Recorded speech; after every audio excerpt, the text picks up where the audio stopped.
it's impossible, you know. And trust me, it's okay, so let the toxic people go. Your peace within is more priceless than a pearl. You got to be happy, cause life's just way too short. Don't stress the little things, they will only waste your time. Just take it easy, easy like a nursery rhyme. And I'm singing, I know it's gonna be okay. So I wanna see you smile today. Hey, you just gotta be happy, man. Good days, bad days, it's all part of life. But you must keep the groove on and enjoy every single day. I'm sure you've had some happy days before. So what makes you think you can't have more? Keep on fighting and you'll see. You will soon see rainbows. Hey, come on! La la la la, la la la la, ba-dum ba-dum boom. La la la la, la la la la, ba-dum ba-dum boom. La la la la.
matter how many noises are made, the law is the law. SSO, and the law is the law is the law.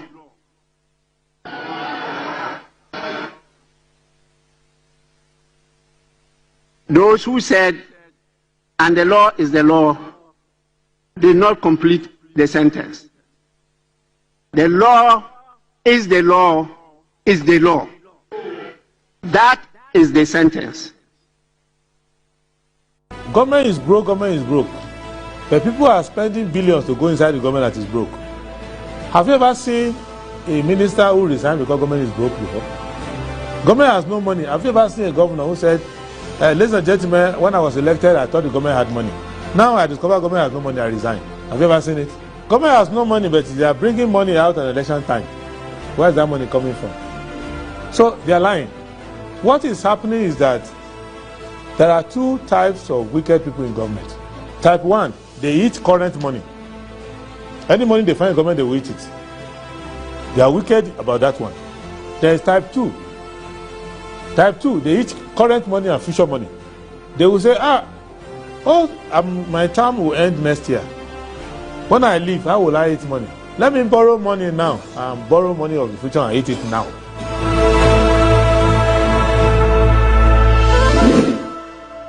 Government is broke, government is broke.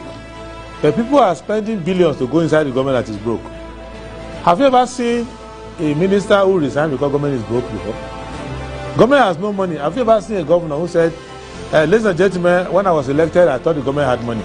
Now I discover government has no money, I resign. Have you ever seen it? Government has no money, but they are bringing money out at election time. Where is that money coming from? So they are lying. What is happening is that there are two types of wicked people in government. Type 1, they eat current money. Any money they find in government, they will eat it. They are wicked about that one. There is type 2. Type 2, they eat current money and future money. They will say, my term will end next year. When I leave, how will I eat money? Let me borrow money now and borrow money of the future and eat it now.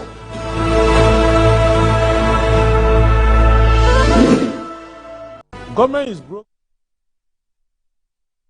All right, good morning. Good morning. Thank you very much for joining the show. This is Good Morning Ghana on Metro Television. The show is also live on 94.1 FM. My name is Mo Raudu, and it's always a pleasure to come here with a beautiful. I want to say Alhamdulillah, Alhamdulillah. I want to say Assalamu alaikum wa rahmatullahi ta'ala wa barakatuh. I want to say this indeed is a day the Lord has made. I want to say we're glad that we wanted to return here to join the nation's conversation on the big issues that matter to you and I.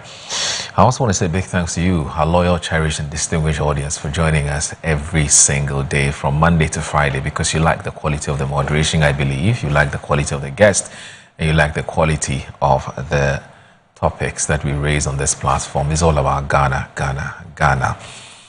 Once again, my name is Awudu Moro, and today is the 18th of August 2026. I'll go straight ahead and look at what the papers are reporting this morning, but I'll also tell you, and I can tell you with all the confidence that I can muster, that I have a very special guest here who has some very, I call it very useful stuff to tell us this morning about what he's doing in his own organization or institution.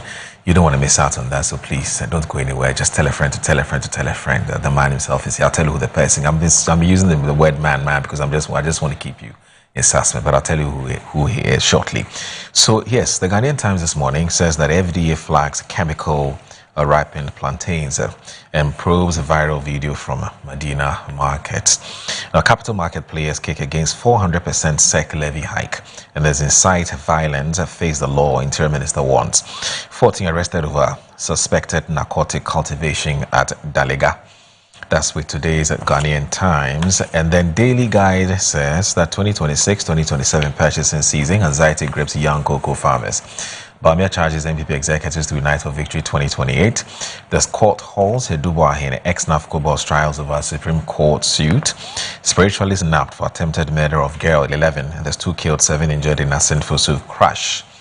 The Insight says that amendment of 1992 Constitution, Mahama says Ghana to hold referendum in 2027. IPR celebrates Jeep's lasting professional legacy with the launch of annual Itikamfo lecture.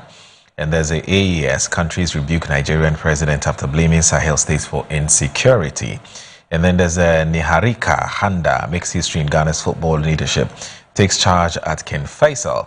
And there's Leave No Child Behind, also Youth Queen Mother unveils education fund for needy children. And there's NUMSA declares solidarity with Cuba in the centenary of Commander Fidel Castro. The New Republic this morning is reporting that the AG behind Adamo's downfall. And there's also MPP's ghost appointees flee regional elections as corruption cases pile up. And there's also Prophet of Peril. There's Kusi Boateng plays emotional victim card as forensic news tightens. Mining outside permits, foreign subleases, mining approvals in Galamsey done and the dam is legal cover. From extortion to evangelism, Danko Institute attempts to scrub MPP's filth with a manufactured moral icon. And as Vivo Energy Ghana charts a bolder future at 2026 Retail Conference and Awards. The Chronicle says that Boachi entry vows I will actually restore 5K per constituency stipends. Is this sustainable? I'm not sure. But anyway, maybe he has a plan. I don't know what the plan is. Galamseyers are operating with impunity under Mahama and Odompre. There's NDC Youth Wing calls for stronger action against illegal mining. And that's Mike Dokusi's Daily Post says that Ashanti cocoa farmers welcome new cocoa bill. That's Cocoa Board Bill and the back key reforms. The President Mahama announces $10 billion new economy investment program. CD long overdue for security refresh. That's according to President Mahama. And there's the Economy Times that says CD regains value after July setback. Reserves hold at $12.9 billion. Deposit insurance extended to digital deposits such as customers' mobile money balances. Government says to meet its 2.2% fiscal deficit target despite 41% capex shortfall. And then if you go online, if you go to Metro TV online, there's Eric Tinkler hints at more Asante Kotoko signings ahead of 2026-2027 season. And then there's also Ghana's ambassador to Czech Republic welcomes black princesses to Poland ahead of FIFA Under-20 Women's World Cup. Police denies issuing flyer banning airports and earphones while driving. Because I was very shocked when I saw those flyers yesterday. I was wondering what's going on. There's Mahama's constituency games plan to drive grassroots sports development according to Samson Dean. And there's High Court suspends the Dubai trial pending Supreme Court injunction hearing. All right. So what are the quotecasts saying? Let's do that quickly so I can bring you in my special guest for this morning. It's going to be a very brief interview, but very informative as well. So the quotecast this morning, and that's curled from MetroTVOnline.com, says tanker drivers in Kumasi begin 3-day strike over meter readings and parking. Well, it's been resolved actually. Yesterday, the boss actually issued a statement saying that he had resolved it, and so everything is back to normal. So maybe we should be adding that. This High Court suspends the Dubai trial pending Supreme Court injunction hearing. And there's also Duncan Williams' defense prayers against Galamsey. It says he backs law enforcement. All right. And so that's it for the newspaper online and then review and then what the quote cards are saying. All right. So let's go straight ahead and talk to a very, very noble, very hardworking, a very, very warm person, actually, extremely friendly man, a very, very competent man. I was one of those who wasn't surprised at all when he was named as the Chief Executive Officer of the Ghana Maritime Authority. I wasn't surprised at all because for a very, very long time, for many, many years ago, when I was at that radio station, he used to, grant interviews, but rarely, of course, depending on the nature of the topic. He would text and say, my brother, can I have a word on this? And then we'll call him. And each time he's spoken to us, we've had a lot of, positive feedback. And you could quite clearly tell that he was a technocrat. He knows his job. I mean, he does it with cheeky ease, as we say it, So it didn't come to industry players as a surprise at all that he's now the man in charge of Ghana's maritime, governance. All right. So I'll tell you what the person is, but stay with me. Don't go anywhere. No matter how many noises are made, the law is the law. As all, and the law is the law is the law.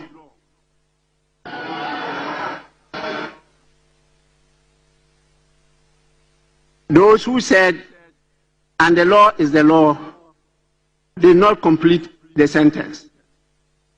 The law is the law, is the law. That is the sentence. It's as all. And the law is the law, is the law.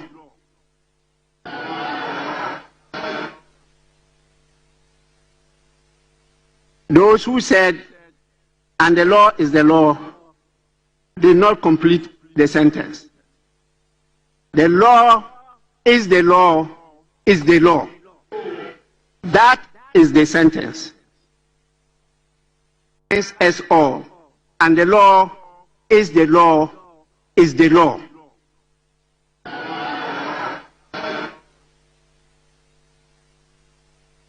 Those who said, and the law is the law, did not complete the sentence. But let's now take you to Ghana. The country has introduced a new law to tackle maritime insecurity in the Gulf of Guinea, including piracy, armed robbery at sea, and other organized maritime crimes. Well, the move comes as nations across the region step up efforts to secure their waters. Now, in June, 6 West African countries launched the Combined Maritime Task Force, the first African-led maritime security initiative to boost joint patrols and intelligence sharing across the Gulf of Guinea. The United Nations estimates that piracy costs West African coastal states around $2 billion each year. But security experts warn that regional threats are becoming increasingly complex, with rising concerns over illegal fishing, oil theft, and the use of shadow fleet vessels to evade international sanctions. Analysts say the impact of the legislation will depend on sustained political commitment, adequate funding, and close regional cooperation. Now, earlier, I spoke to Dr. Kamal Dean Ali, who's the Director General of the Ghana Maritime Authority, who told me more about this new law. Piracy happens across the world, but over the years, the Gulf of Guinea or the West Coast has also been one of the significant hotspots of piracy. So, per this legislation, Ghana has made sure that Ghana as a country can be able to address the offense of piracy, but we have also created the legislation in such a way that other countries can be able to apprehend pirates within Ghana's waters and will be able to cooperate with them, much as Ghana as a coastal state can also, and as a state actually, can also try the offense of piracy no matter where it happens. Because one of the things you need to do in dealing with crimes of universal jurisdiction is that the state should be able to address those crimes no matter where they happen. And this legislation has empowered the country to do that. What else is Ghana doing to deal with piracy and other organized crimes? Because laws alone, no matter how well drafted, cannot be able to fully deal with some of these issues. You are very much right. You need a number of capacities to deal with the issue of piracy. One is to have the... All right, so I think it's important for us to recognize that Ghana's Maritime Authority continues to demonstrate, strong leadership in national maritime development, enhancing administrative reach, strengthening inland waterway safety, and also opening world-class career pathways for Ghanaian seafarers. But there's a man who has actually taken this a notch higher. As you saw in that video, he's getting a lot of global recognition for the way he's managed Ghana's Maritime Authority. There's a reason why the BBC spoke to him. I'm sure that now that he's here, he will tell you, he'll give us the background to that BBC interview. I'm talking about Dr. Kamal Dean Ali. He is the Director General of the Ghana Maritime Authority. I know quite a lot about him, but I'm not going to be the original singer of the song. I can only do a rendition. But since he's here, I'm sure that a more obvious question I'd ask him is, who is he? Who are you? It sounds like a very simple question, but it's loaded. Doc, good morning. Good morning. Thank you. Mr. Audu. And thank you for inviting me. And thank you very much for making time. It's not been easy to get to join us on the show because you're a very, very busy man. It's just the nature of the job, I guess. Yeah, we are doing the work that His Excellency, the President, have set us to do. Right. And I believe many of my colleagues, and speaking for myself, there's significant work for us to do together. and we are very focused on executing that.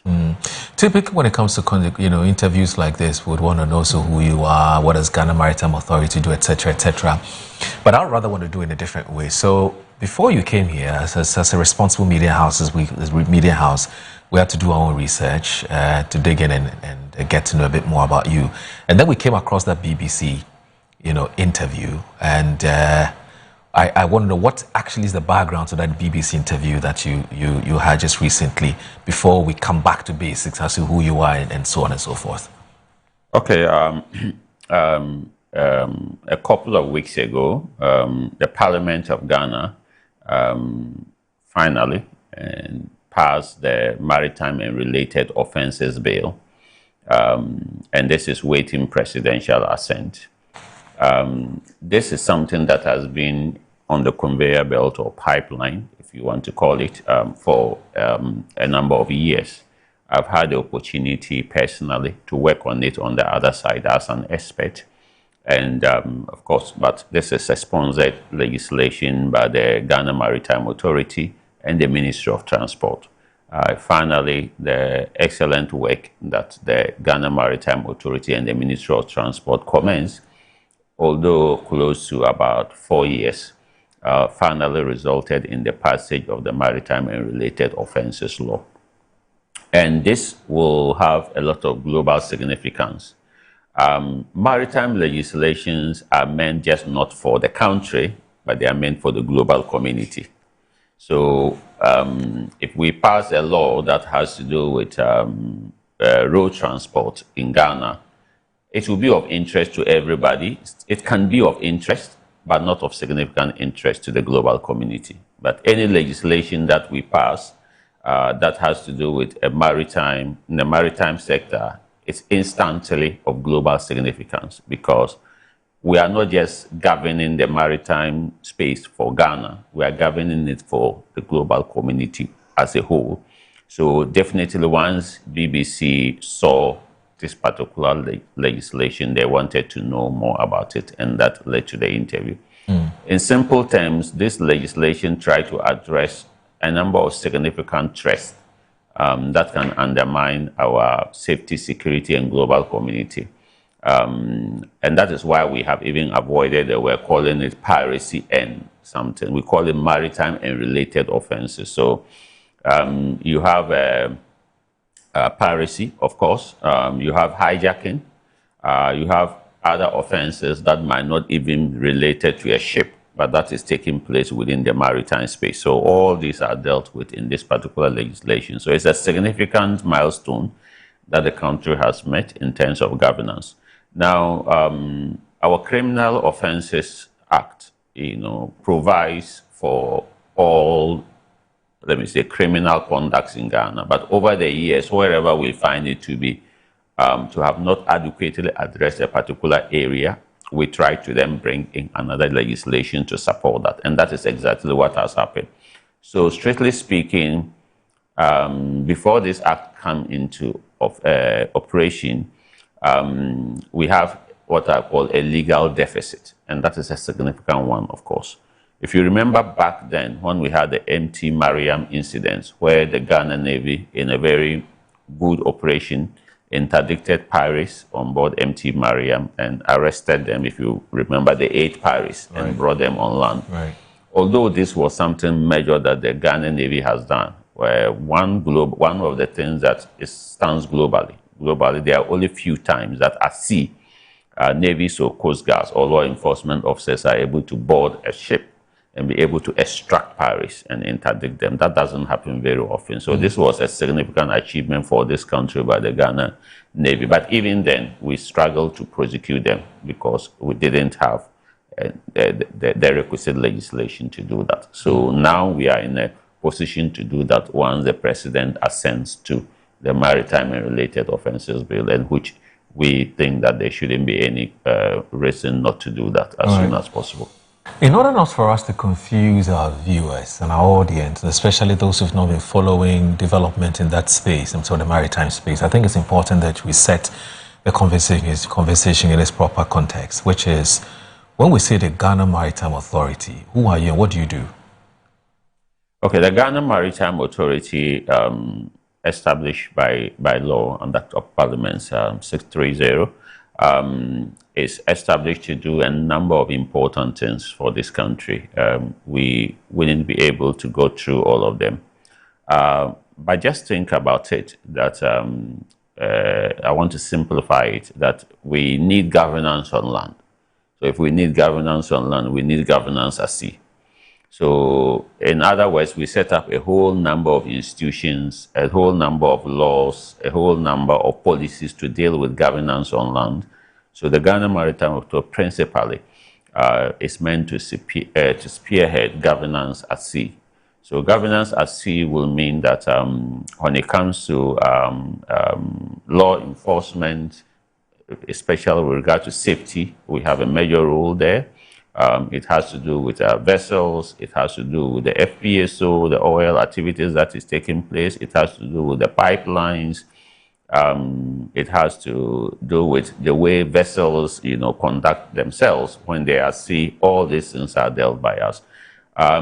We deal with ensuring the training, certification, and standard of seafarers, those that visit us, but also those that we ourselves train. We have to ensure that they are they have the requisite certification. Daily, if you go to Tema, you go to Takoradi, you see that vessels are calling on our ports. We have to ensure that all these vessels that call on our ports meet a certain level of safety requirements. So you have a whole team that will board such vessels, inspect them, and we do this according to global standards, and at a global level we do that.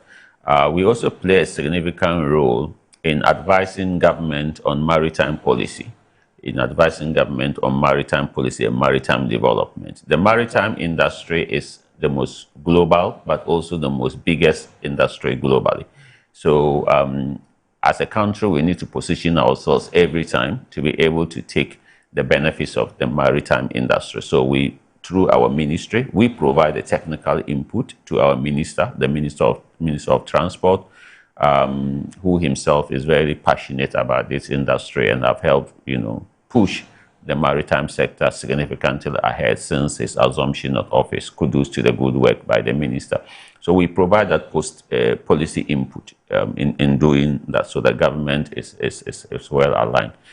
We also then have a mandate to deal with inland water transportation safety, which is another huge area. And in the last 1 year, we have done significant work in that particular area. So we have different sets of work that we do really in the Ghana Maritime Authority, all falling within our ambit. But ultimately, this is meant to govern the maritime space, both for Ghana's interest and economic, security, safety interests, but also to meet global expectations and global industry. So if I understand you, based on everything you said, so when it comes to roads, you have the National Road Safety Commission. When it comes to you have when it comes to our seas, you have Ghana Maritime Authority. Okay. And then when it comes to air, you have Ghana Civil Aviation Authority. Yes. So that's simply put it. Yes, you can look it that way. Okay. So we have those kind of duality of roles, as you said. So on the safety side, you are very much right in saying what road safety does, what civil aviation may do, which may go beyond road safety work, and which we do, which on the safety side goes beyond. But you can also think about DVLA, for example, that deals with the licenses of vessels, of cars. Cars, and then certain standards that they are supposed to make. So they are supposed to meet. So we get the license to drive. Yeah, so we do that role as well. That is on the safety side and licensing, and then we do the many others as part of our mandate. Wow. So we actually not just a safety and regulatory institution. I always say, if you want, you can carve out our responsibility in 3-4 areas. One has to do with safety regulation, and within regulation is safety, coordinating the maritime industry for effective results, and then promoting things, promoting Ghana's maritime interests nationally and globally. That's interesting. But I've been wondering, Doc, how strong really is Ghana's maritime governance system? I mean, you already, at least for now, one of the things you've told us about the new law, which of course you inherited and you've championed it. I'm sure that you've also enhanced it. You've made it better in line with current trends as far as the space is concerned. So fundamentally, how can you assure us that our maritime governance system is great, is kosher, we don't really have any serious challenges? And what are the other reforms that you have introduced since you took over the Ghana Maritime Authority? Yes, the question you asked is significant because if you look at where we travel from in the last few minutes of conversation, I told you that essentially it is important for the Ghana Maritime Authority to lead the maritime governance of this country. To that extent, there is significant milestones that the authority have met over the years. Of course, the authority, I wouldn't say Ghana Maritime Authority is one of the oldest, where, you know, we are effectively the act came into force in 2022. Effectively, Ghana Maritime Authority took off somewhere. So, I mean, 2002, Ghana Maritime Authority took over effectively somewhere around 2005, 2006. So it's a relatively younger organization. Prior to this, you know, parts of its mandate sat within the Shipping and Navigation Division of the Ministry of Transport, you know. Yeah, but quite a lot has been done by the authority over the years in making sure that gradually and incrementally our maritime governance is scaled up. And that is certainly what we have been doing, taking from the sales and the momentum and pushing that forward.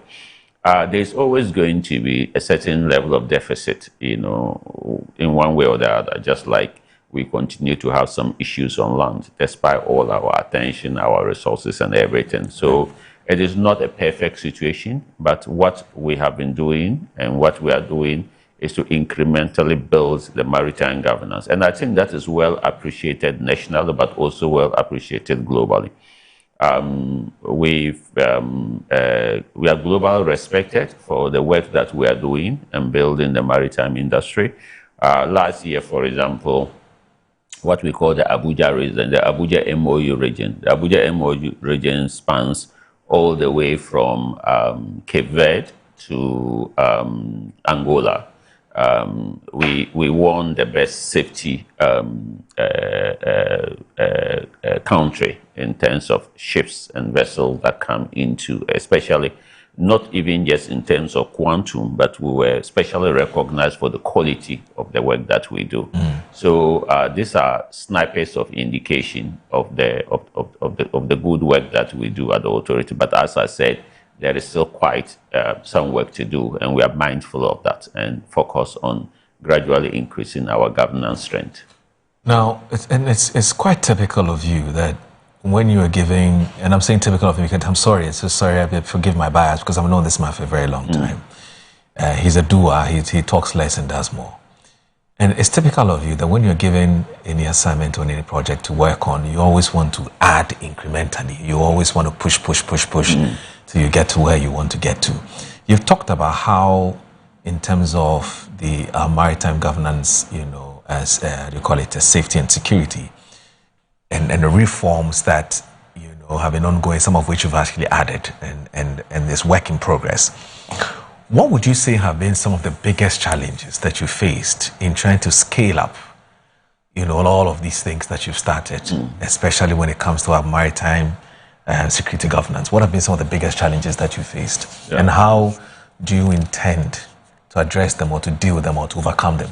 Yes.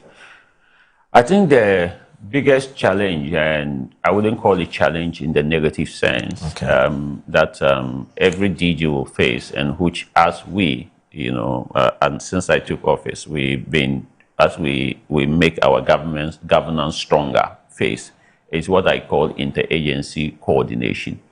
You see, when the Ghana Maritime Authority, in a day, the Ghana Maritime Authority will be dealing with many institutions, and it just seamlessly moves. And you are dealing with too many institutions at a time.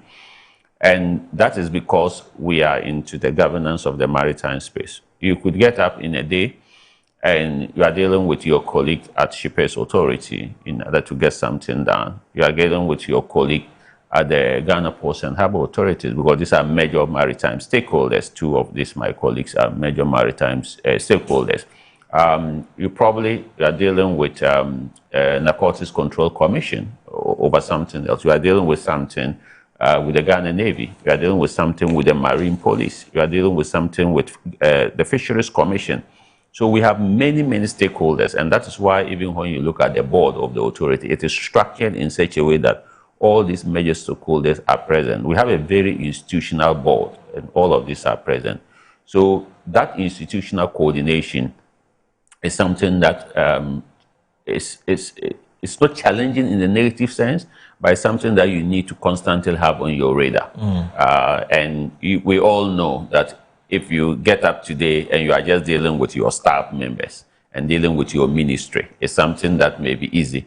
But if you have to cross and deal with, agencies and others, you need craft, you need time, you need to work through those areas. So I think you need a lot of patience. A lot of patience. And tact. Yes, and that is it. But again, that is what it is in every country. And I would say that from my experience, actually, certain times we even tend to work better. I have colleagues in the US, and sometimes when we speak, they talk about how difficult it is to work through US agencies, for example, on the maritime space. It's not peculiar to us. It's not peculiar to us. It's not peculiar to us. Yeah, it is nature. That's interesting. Yes. Now, I also want to know, I think that what would you say has been the biggest maritime security threats that facing Ghana in the Gulf of Guinea today that you would want the public to know?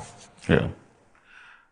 Luckily, a couple of years ago, the rate at which we had incidents of piracy was very high, and this placed the Gulf of Guinea at a very high level. That has decreased a bit, but at every point in time, there's always a multitude of concerns that we have to be aware of. We have to secure our maritime space against illicit activities, whether it is illicit trafficking of drugs, whether it is illicit trafficking of arms and other things. We have to ensure that vessels and crafts that are within our waters do not exploit our fisheries resources. So there are always those multitude of maritime concerns, making sure that our offshore oil and gas facilities, which are strategic assets for this country, are specially governed and protected. And although for example, each of the oil companies looks in terms of their internal security, but we also make sure that we have a strong layer of security to reinforce what we do, or safety. So these are some of the concerns that every country will deal with, and which we actually obviously are confronted with daily, and we try to work through them. But I think one of the significant things, if we leave the coast and come, is also the way that we have to gradually work to enhance inland water safety. That's a very, in fact, as if you read my mind. I mean, we have reported a number of times how we've lost some lives because of due to lack of safety on some of our inland, routes. What are you doing about it? What we've been doing over the years is to incrementally see this as a major area of our mandate, and then to expand and be able to cover that. I always say not to undervalue what happens, that maritime incidents, or let me say water transport incidents, tend to catch a lot of attention, and rightly so. If we look at it on a yearly basis, we probably will lose 3,000, 4,000 people on land through land transportation. I mean road transport. Yes. We lose over thousands of people. Yeah. On the whole, we may not lose more than 30 people. We may lose less than 1%. But they tend to catch a lot of attention, and we are mindful of that. So the way we are working on it is trying to increase the safety domain within which they work. For example, in Assuming office, we had limited expansion in the inland water areas. We had offices in Dambai, in Yeji, dealing with, the inland water safety, Then we also, along the coast, we have other offices such as Elmina, Azim, in taking office.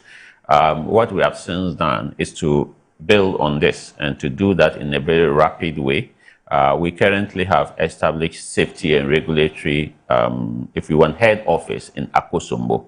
So hitherto, we worked on inland water safety from Accra. But that is not a sustainable way of doing it. So Akosombo is almost growing into a branch, a mini branch, where the Inland Water Regulatory Safety Office has been established. We've opened offices at Katakrachi, at Kwando Toko. Wow. To enhance the inland water safety, we've deployed one of our vessels called Matakoli to, as the first time that the Ghana Maritime Authority is having a search and rescue vessel at inland water. We send it to Kwando Toko. From there, we have recognized that we need to expand more on the inland water space. So we now have inland water office, safety office and regulatory in Saboba. People often forget that although the Volta is the biggest that we have, that we also have huge, waters in the northern side of the country. True. People, in the minds of many people, they always think about the north being Sahel, being dry, that they don't even know that we also have a lot of inland water transportation. So Saboba, we have huge areas of water there crossing into Togo and the rest. So we have opened an office there. We have one in Wa, but then that deals with the Black Volta and White Volta catchment area. And but you need men on ground and women on ground to be able to do safety enforcement. And you can't run away from that. We need police. We need road safety people, city guards, and everything to ensure road safety. So we need people on ground. But it's a difficult issue because how do you begin to employ more and more? So we have innovated with what we call the safety guards. And we have trained and commissioned the first 200 safety guards that have been deployed.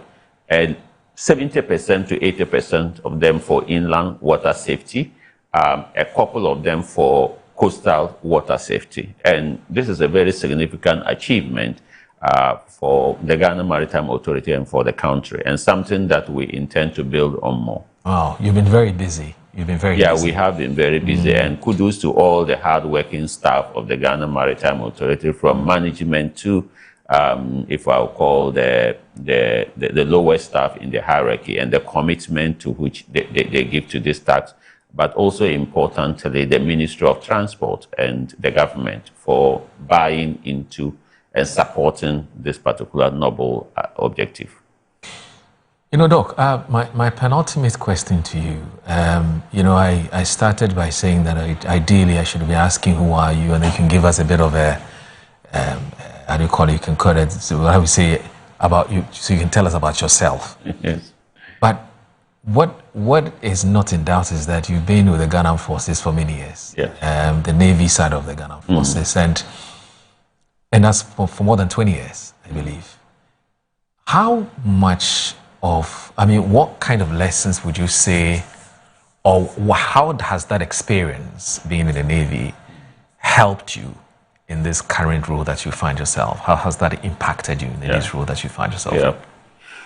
Yeah, you're right. I think we all build ourselves, either certain time intentional or unintentionally, and that culminates into who we are and then what we are then able to do. Yeah. So quickly speaking, from the Upper West region, for that matter,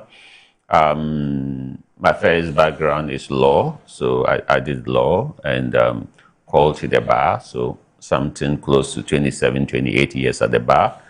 With the law, I got into the Ghana Navy. So the law background itself is useful. So after 1 or 2 years of legal practice, I joined the Navy, although I continued legal practice thereafter. So, and became a lawyer in the Navy, but in the armed forces generally, but with a focus on the Navy. So have incrementally built my career there across the maritime side too. I've, of course, also had the opportunity of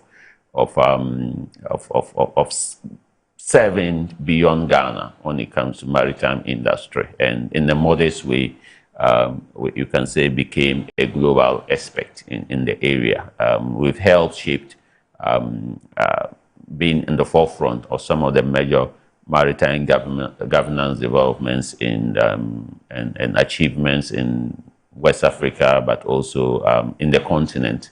Yeah, so 20 years in the Navy, more than 20 years of legal career, and everything that comes with it, help prepare you for the role that you are in now. And thanks to His Excellency, the President, for entrusting me with that responsibility, and which I am happy to continue to lead the staff of the Ghana Maritime Authority and working through our ministry, in order to achieve that for the country. My last question to you.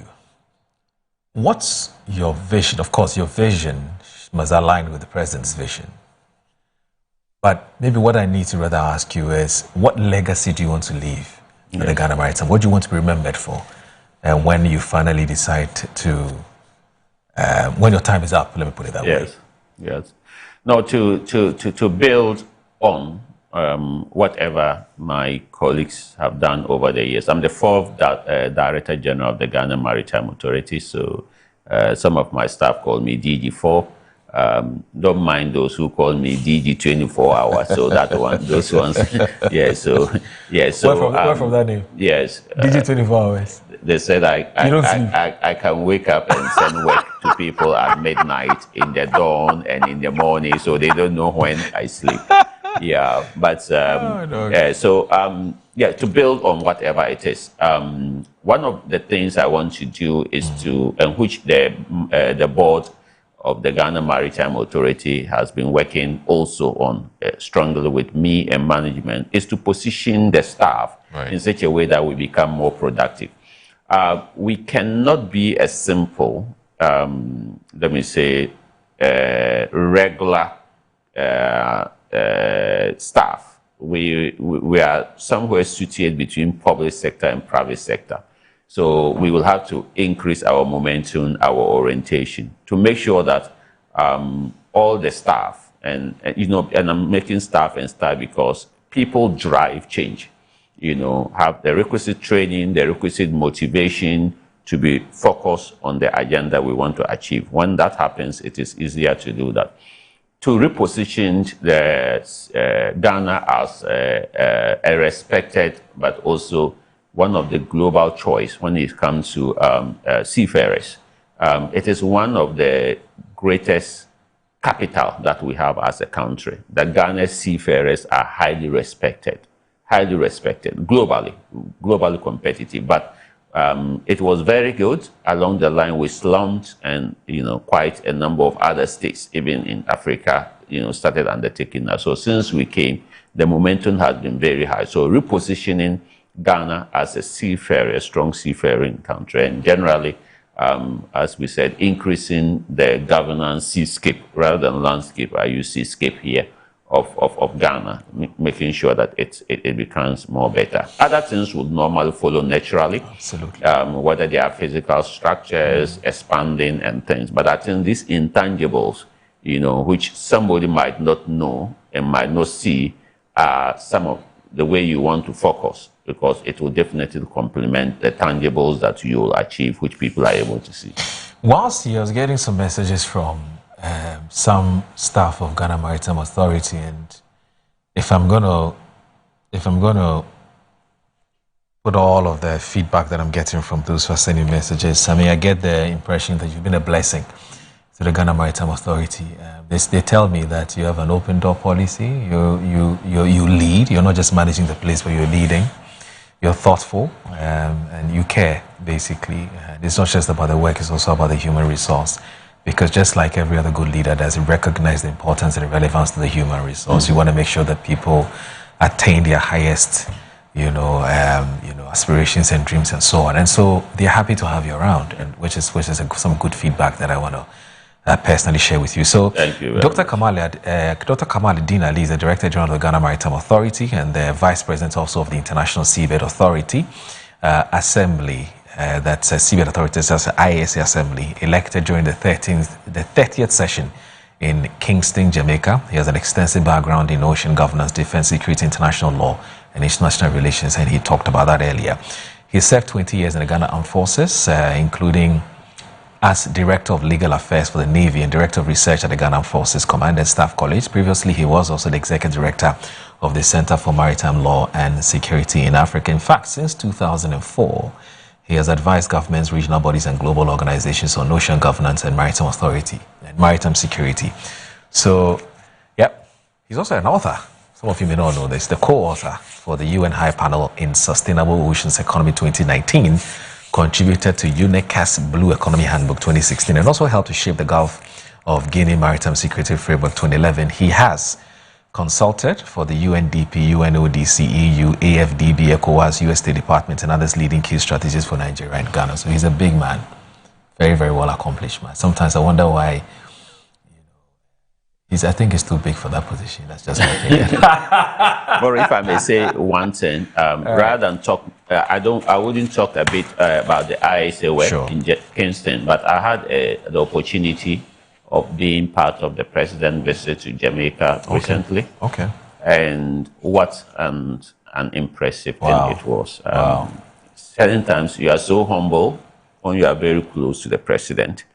I kind of feel that if there was an attempt to elect a global president, our president will be very competitive.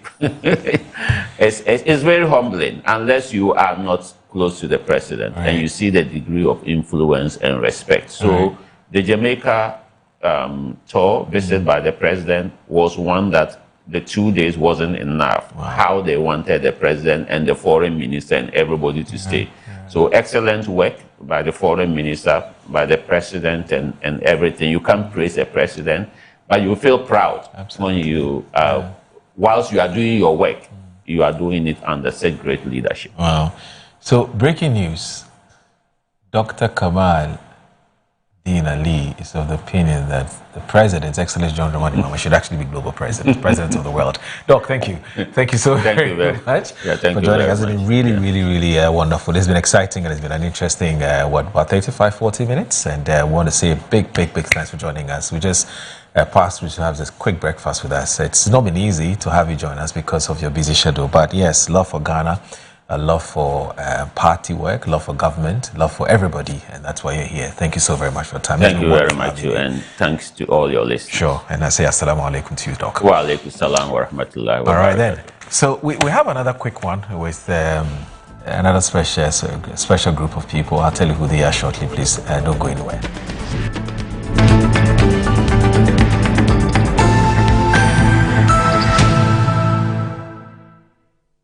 And there they are. The squad is ready, lined up, ice cold, focused and prepared for national duty. Every bottle in position, every label shining with confidence. And here comes the selection. One bottle steps forward, picked from the squad, ready to deliver for Ghana. He takes the first sip.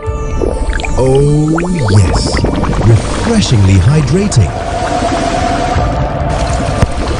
The whistle goes. The Black Stars are on the move. He breaks through the defense like flowing water. Beautiful control. He lines it up. He strikes. Goal! Ghana is awake. From the fridge to the field, Awake keeps you refreshed. Awake purified drinking water. One for life. Proudly supporting the National Cardiothoracic Center. This advert is FDA approved. Finding my dream apartment in just 2 days was a breeze with 7terragh.com. Looking for your next home, the perfect piece of land, or the best commercial property for your business? Are you worried about sending money home for property and finding nothing when you return? Well, worry no more. 7terragh.com is just a platform to find prime lands, perfect properties, or vibrant real estate development at the click of a button. 7terragh.com is your go-to property listing platform that allows you to register, list, rent, buy or sell, and connect with correct agents. With our AI-powered smart search, personalized dashboards, verified agent connection, and interactive property maps, all your property needs have been made easier. Check us out on 7terragh.com or contact us on 0302-998-246 or 0561 032 252. 7terragh.com, powered by MNC Properties. Mommy, good morning. Oh, good morning, my son. How are you? I'm fine, thank you, Mom. How about you? I'm fine. Joe, I just saw your mom doing her usual morning routine. Like, it was just 2 weeks she underwent a major colon surgery. Bro, see, my mom is doing perfectly fine, and we're all excited about it. It was minimally invasive surgery, and the recovery has been very fast. Minimally? Hey! No, wait. What do you mean by that? So they offered my mom a laparoscopic colon surgery. Laparoscopic colon surgery, which we accepted. It turned out it was equally safe with a very fast recovery time, and the cost involved too was very, very reasonable. She was discharged 3 days after the surgery, and you can see her, she's on her feet again. 3 days? Just 3 days, bro. Mean Tuber Hospital, first Ghana colorectal center, aim to serve a peculiar health need. In my line of work, a confident smile is everything. Kel Charcoal Toothpaste keeps me on top of my game and ensures my smile is always radiant and bright. With the tiring nature of my job, we spend several hours under the scorching sun. To keep our teeth white and our breath fresh all the time, we use none other than Kel Charcoal Toothpaste. Kel Charcoal Toothpaste. You're on a Kessie and in a kit one.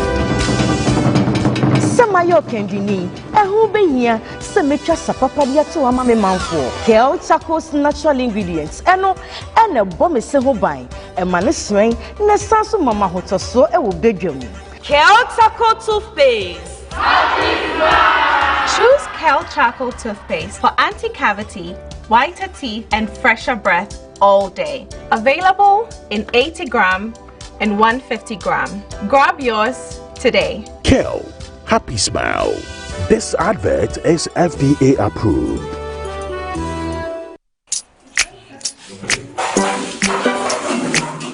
Today's class is going to be an exciting one.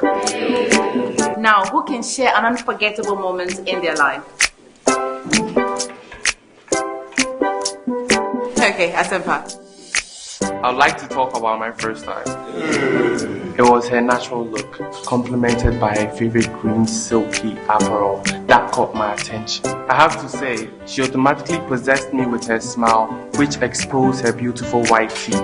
That's not all, her enduring signature perfume could be smelled from afar.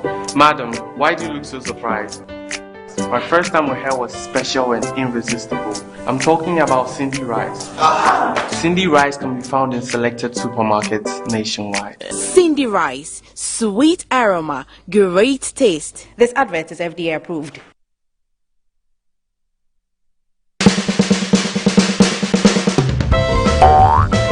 Hey! Abra, how Azimana Assault and how Alfama? I'm Marama for more for Mamma. Who is 17?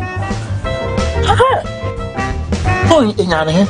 Unti say EBA phones the abrochira Ghana. Uto phone na no etua ne nkakran kakra. Nia onya ya Ghana card. Omo circle American mall. Hey, na se we di aduane na wie. Obi a me chacha asem a kire wo no. E na we di aduane ni nyine. Kona ko jode. Welcome. With EBA phones, all you need is your Ghana card, a 40% initial payment, and you can take any iPhone of your choice while paying the balance over 3 months. We also offer a 4-month installment plan for students. Corporate organizations and companies can arrange iPhones for their employees through EBA phones, while government workers can conveniently acquire an iPhone and complete payment through approved salary deduction arrangements. Aka, na ko say. Oh, dear mommy. Miss Wubaya, you miss out someone who want to buy you. You no Ghana card. Oh, try to move a church name. Yeah, tell me for me the amount. Me catch sir. GBA phones. No hassle. Cry. It's Ghana Sanitation and Environmental Conference in Legon. CD conference on the 21st of August. My name is Haja Hamdatu Ibrahim Hussein. I'm going to be there. Kuduko kuzu, kuji enna zayi, abinde sa enna ruwa yezo yeche Accra. Ula sun kowa yezo, nyeso kuzo, agwada muko enna za kuyi, nyeso nguwannin kuduka, kuzamna cikin sabta. Don sabta Allah ma ya ce mu bari gidanmu, garinmu akwai sabta. Assalamu alaikum wa rahmatullahi ta'ala wa barakatuh.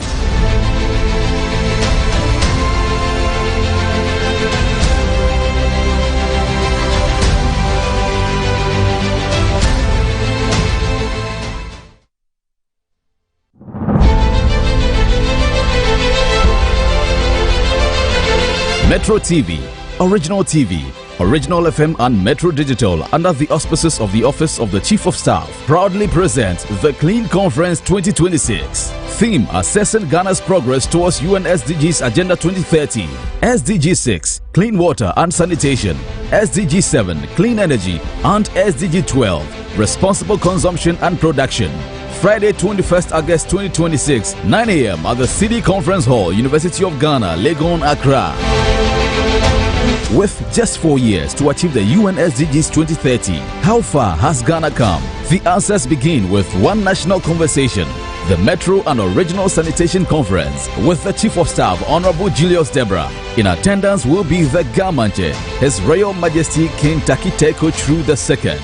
The Clean Conference, bringing together government, development partners, industry players, academia, civil society, and all Ghanaians. Change is not only in conference rooms, so there will be a cleanup exercise on Saturday, 22nd August 2026, also led by the Chief of Staff. Join thousands of volunteers for this massive cleanup exercise across the major streets of Accra. Metro Clean Conference, Wahuni Diema or Maini Tumpong.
As children of the only one and true God, whether Muslim or Christian, we all believe in the God of Isaac, Jacob, and Abraham.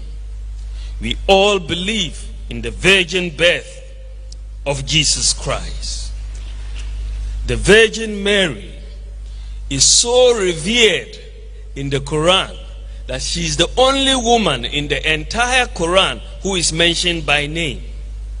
And there's a whole chapter dedicated to Virgin Mary. Only woman. When we greet, we say Assalamu alaikum, which means what? Peace be upon you. When you greet, you say Intifafa Nami, which means what? Peace be upon you. We all believe that Jesus Christ is the Savior and He will come back and save the world. We all believe. So, this is what should bring us together as a people. We must see religion as a force for unity and not a force for division. This is a charge we must keep as children of God. Earlier this morning I was reading at our Thanksgiving service the book of Corinthians, first chapter 1, verses 10 to 13. And in there, the question is asked, was Jesus divided? If we all believe in Jesus, and Jesus was not divided, why should we be divided? We should not be divided. This is a very great day. We have the newly elected Greater Accra Regional Executive led by the chairman, Okoboy, Dr. Okoboy. Let me congratulate you all and also congratulate the constituency chairman who are here. We've all fought a solid battle and you've been here. I know Dr. Okoboy very, very well. We are very good friends. He's a good man. He's a unified. And he's very humble, if you know him. And I believe that he is going to really bring us a lot of seats in Greater Accra. The goal for all of us, is to win the 2028 election. This is just a stepping stone towards winning 2028. As a party, we have been engaged in an exercise of reorganization. We've had our polling station elections, we've had our electoral area, we've had our constituency, we've now had our regional elections, and we will culminate that process on October 3rd with the national elections. And therefore, at the end of that, the party will be in a good position to have that vehicle that drives us to victory in 2028. So there's a lot of work ahead of us, and we are going to do that work in unity. If we are united, I'm telling you, we will win 2028. That is the key ingredient for victory. It's unity. And that is what I want to really plead, that this election is over. You've had competitors. Let us come together. And I believe in what Dr. Okoboy has said, that he would do everything to bring everybody and use everybody's talents. Because if we keep our talents, at home or in the capital, it doesn't help the party. We want to use everybody's talents to get victory for the party. And I want to emphasize that, I am open to work with everybody. As Okoboy says, you guys have used my name a lot. But thankfully the name is not yet finished. We'll go for national, we'll still use it. But that is fine. That is very fine. We just thank God for this party. I think that Okoboy said earlier that you're all going to do my bidding. I'm doing the party's bidding. So we are really all doing the party. You're watching Good Morning Ghana on Metro Television. So this morning is going to be back-to-back interviews. We have another one, and then we can kickstart with a conversation by reviewing, or kickstart with that newspaper review conversation. Now, as you do know, the Akuapem Traditional Council has officially unveiled activities to commemorate the 200th anniversary of the esteemed Akuapem Ojura Festival at the Akuapem Hennes Palace. Now, the launch ceremony, it was actually held on Tuesday. It must have been in March sometime, March 10, 2026, and it happened in Ekropong, Akuapem, in the eastern region, and that preceded the main event in September, where United Chiefs and Queen Mothers and government officials and people from the diaspora, clergy and residents would officially begin preparations for the historic bicentennial celebration. We're told that this year, the theme for the celebration of the Akuapem Ojura Festival is the 200 years of Ojura, honoring our heritage and securing our future. Now, it's happening just next month, right? So it's important that we help you to appreciate the relevance, the importance of this festival. And to help us with that are two distinguished personalities who've joined us in the studio.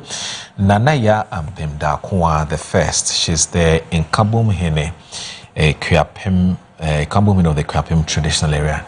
Good morning, madam. Thank you very much for joining us on the show. Good morning. And I hope you're doing very well. I am, by God's grace. Thank you. You know, it's refreshing. Usually, you know, there's a certain impression people have when they see queen mothers and chiefs and so on. They think that some of them actually don't know that some of you are very well educated. You know, very, very well educated. The fact that you may have been in Skindo and Stewed does not mean that you are semi-educated. Some people have that impression. I've been talking to you in the last few minutes, and I can tell you one of those is extremely educated, very educated woman. And I'm pleased to have you join us on the show. Thank you very much. It helps to kill that kind of perception as well, you know. Anyway, also joining us this morning is Reverend Dr. Alfred Kwarteng. He's a research fellow at the Akrofi Christola Institute of Theology, Mission and Culture. Good morning, sir. Thanks for joining us. Yes. Thank you very much for having me. So it's all about the Ojura Festival, right? Yes, and before we talk about how this year's Ojura Festival is actually going to play out, I think it's important that for persons who may not have been following this festival for whatever reason, I think it's only important for us to get the historical antecedents as to why this, because the Ojura Festival is big. It's big, unless of course you don't want to, you've decided to pay a deaf ear to it, but it's big, or you've decided not to see what's happening. So when we talk about the Ojura Festival, madam, what's the best with Ohima? Ohene. Oh, okay. All right. I'm a female, but I do occupy a man's position. So when I saw Ohene, I was like, okay, I wasn't too sure what exactly was happening, but I'm happy with this education. That Ohene does not only refer to a man sitting on a stool. You can have a woman Ohene, right, because the stool you're sitting on is actually a stool which was previously occupied by a man. Yes. Oh, okay, that's interesting. So first of all, who are you? I need to understand. You know, when you are talking, people must know where you're coming from. So you are the, I know just the name, which is the Nanaya Ampemdakoa the first. We are the Nkabom Hene, Ekwapem traditional area. So who are you? Tell us a bit about yourself. Well, so thank you for the opportunity. I hail from Ekwapem. My mother is from Ashurasi and Ekropong. My father is 100% from Amanokrum. I was in the diaspora for a while. Okay. I was out of the country for 40 years. I came back about 8 years ago to serve the country, and I found that working with the Ekwapem traditional area actually allows me to an easier way to make impact than being in the higher echelons of government. And so this is where I find myself. I have an MBA. I was educated at Wesley Girls High School. Okay. At Cape Coast. Wiggy, yes, so many centuries ago. It feels like centuries. And then from there, I had the opportunity to go to Mount Holyoke College in Massachusetts, where I got a degree in economics, and then worked in investment banking for about 7 years, and then went back to graduate school. I went to the Wharton School at University of Pennsylvania, and got an MBA in finance. And from there, worked in pharmaceutical industry for more than 20 years, particularly in oncology on the commercial side. Exited as the vice president global marketing for a Japanese pharmaceutical company that was located, headquarters in Japan, but located in the United States. Oh, that's interesting. That's my background. You've lived quite a long time in the United States of America. Yes. About 33 in the US and 7 years in Great Britain. Oh, okay. Right? Yeah, because your accent is actually dual. Sometimes I hear the British accent, sometimes I hear the American accent as well, you know. And of course, Britain is our heritage, so that actually is rooted from all the way from Wesley Girls. I know. Thank you. Wow, but it's refreshing to have a woman like you to be occupying this very important too. So you talk about the Nkabom Hene. Right. Who are you? So as an Nkabom Hene, my job is to bring us together, to bring Ekwapem together. And so Ojura Festival is extremely important for my role. As it's a way for us, it's a key and important way to celebrate our heritage, but also bring us together.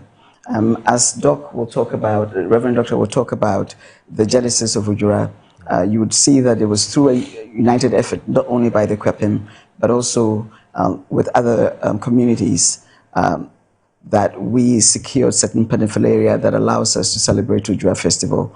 And it's a cleansing event and a purification event in time of solemn reflection. And so I don't want to steal Doc's temper, Doc's, what do you call it? Doc's, his... You mean his time? His time. I don't want to go into what he's about to discuss. Right. But I think Ojura as a whole brings our communities together. And this year, particularly because it's 200 years anniversary, is key. And the first Ojura Festival was celebrated in 1826 by Adodankwa I, Nana Adodankwa I, Okwapehene. And there was a 100th year anniversary that was celebrated by Nana Kwesi Akuffo, who happens to be the current sitting Mahene's great-grandfather. Okay. And so it's momentous that his great-grandfather celebrated the 100-year anniversary, and he's now about to celebrate the 200-year anniversary. So we're very excited by the promise of Ojura and also by the blessings that our ancestors will bestow on us if we do right by our communities, by our environment, and by our people. Reverend, quite clearly when you listen to the Nanaya, you get the impression that this is such a big deal for them. I mean, 200 years. But why is that? I mean, you having read and acquainted yourself with the history, why such a big deal for them? It is because the Ojura Festival came out of the Akatamanso War. So if anybody is talking about the Akatamanso War, you could see it's a big deal. It was a decider between the South and Asante. Whether Asante will have control over the whole of Gold Coast or not, depending on the Akatamanso War. Because the Asantes decided that this is enough. We have to go all out and then fight the South, conquer them, and control the South. Yes, they had glimpses of control all over, but they did not have a lot of control, especially with the Europeans, the British, Danes, and the Dutch, with a consolidated effort. So Ojura 2026 is big and very, very important because it is the celebration of bravery, it is a celebration of coalition, it's a celebration of unity that happened in 1826 that would come to 2026 because it is so, so important to the Gambian people. Has history settled who actually won this war? Of course. It has? It has. So who won it? The southern states won. Coalition. You see, depending on where you stand, like I'm here because of the Gambian people, we say we won the victory. But we did not go alone. The Fantis, the Krobos, the Shais, the Osunokus, the Gan, the Hachim, all of us came together as the southern states with the British, Danes, and the Dutch. So it was a coalition, a united front to bring the Ashanti army down. You know, the Ashantis had Ukumatuma Bimbeba, and at this war they were coming with more than 40,000. Which is now the Kotoko slogan. Yes, yes. It's a war slogan. Yes. It's a war slogan, and they were coming out, all out. I mean, let's not forget the fact that this time we are living in peace and we are living all out. Everybody is close together as Ghanaians, but we are remembering something that is very vital. But for this war and the winning of the southern states, maybe we wouldn't have Gold Coast together like this, right? Or wouldn't have Ghana together like this. But this war tamed the Asante army a little, and they quelled in a little, and then they knew that coalition.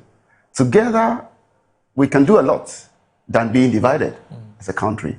But this is a testament from 1826. Can Ashantis who think and disagree that this coalition actually won the war then begin to say that, well, we perhaps also have a right to celebrate Ojura Festival? Would that be grounded in historical fact? Not at all. Not at all. Now let's make progress. Once you have dispelled that, let's move on, which is to say that apart from this coalition and with assistance from the Dutch and the Danes, you won the war, and so this is exclusively yours. It's important that we put that record. Of course, it is very, very important we put the record straight. All right. Because once you lose, you know, in war, We go with regalia, we go with deities, we go with a lot of things. In fact, the golden stool was at the wall. It was nearly captured. Historical fact, it was nearly captured. Okay. But, I mean, by the Dwabing people also came in to help to take the golden stool back. But Ashanti really understand that they lost that war in 1826. And once they understand and accept that they lost that war, that's the headway for us. So if this was something that you collectively achieved with other groups, and you mentioned the Shai, the Krobos, and so on and so forth, why then do we have a Kwapim Ojura festival? Why not a Kwapim blah blah blah everybody else festival? Well, the point is that when you go for war, there are booties, there are things that you get from the war. So out of the war, what you get is what you celebrate. But for us, we got the regalia for the Ojura festival. And then when we got it, that's what gave us the right to start celebrating the Ojura. So the Gans had something else, the Krobos had something else, the Akwemus had something else, the Achimps had something else. But for the Kwapim people, we had the regalia for the Ojura celebration. That's why we are celebrating the Ojura. And also... And the other groups are fine with that? They're fine with that because... They don't feel hard done by? No. That we all went? No. We won the war? No. But you have hijacked it, basically? No, we've not hijacked it. All right, that's because, fine. I mean, the next time we are here, we'll talk about the connection between the Ojura and the Komfanochi and how the Kwapim people, because the Chirupon people are part of us. Okay. Because of that, that's why some of the deities were captured and some of these things are done. Right. So the spiritual aspect is there. Maybe sometime we'll discuss really that. But we have the right to celebrate it because we captured a regalia, the Ojura Pafram. We captured it, and then we have the right to celebrate. And this is indisputable. To add a little bit to that, I think one of the key takeaway messages is it's clear that the Kwapim acquired certain deity and paraphernalia during the war that entitles the Kwapim to celebrate the Ojura festival. In Akan language, there's something called Nyutwedwura. Osadio Kwesiekufu III, Kwapihene, is the only individual who has a spiritual right. So obedi, obetwa Ojura. Obetwa Ojura. Okay. But once he has done that, anyone else who wants to celebrate Ojura within a Kwapim or elsewhere, obetumi edi Ojura. So there's a word called obetwedwura. Otwedwura ni wia. Obiaka betumi edi Ojura. So to answer your question about hijacking, it is more of a unifying celebration. But the only one who has a spiritual right based on the 1826 Akatamanso War is Osadio Kwesiekufu III. You mean you're the original composer, the rest can do renditions, that's fine. Right, but it is important to recognize that the Ojura entitlement or the spiritual right has moved from hand to hand. And I think Rev can give you a little insight as to that. But right now, and Rev may be able to find a way to say, Otwedwura, what is that? This is Odi Ojura. But it's important that as soon as Osadio Kwesiekufu III, Otwedwura ni wia, the other divisions within the Kwapim, and anyone else, betumi edi Ojura. And so bia ntumi ntwedwura, just Osadio Kwesiekufu, based on the paraphernalia and wall spoils that we the Kwapim acquired during the 1826 Katamanso War. That's your exclusive right. Nobody can take that away from you. Exactly. Okay. You were supposed to. And we've been doing that for 199 years. Yes. And this is the 200 years. It's yours. Now, just briefly, Reverend, you were supposed to do an enactment this Saturday. I don't know, was it at the National Theatre? Yes, please.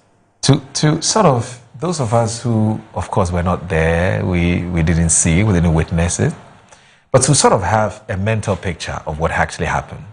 You know, to put all of these things on stage. What has happened? Is it coming on?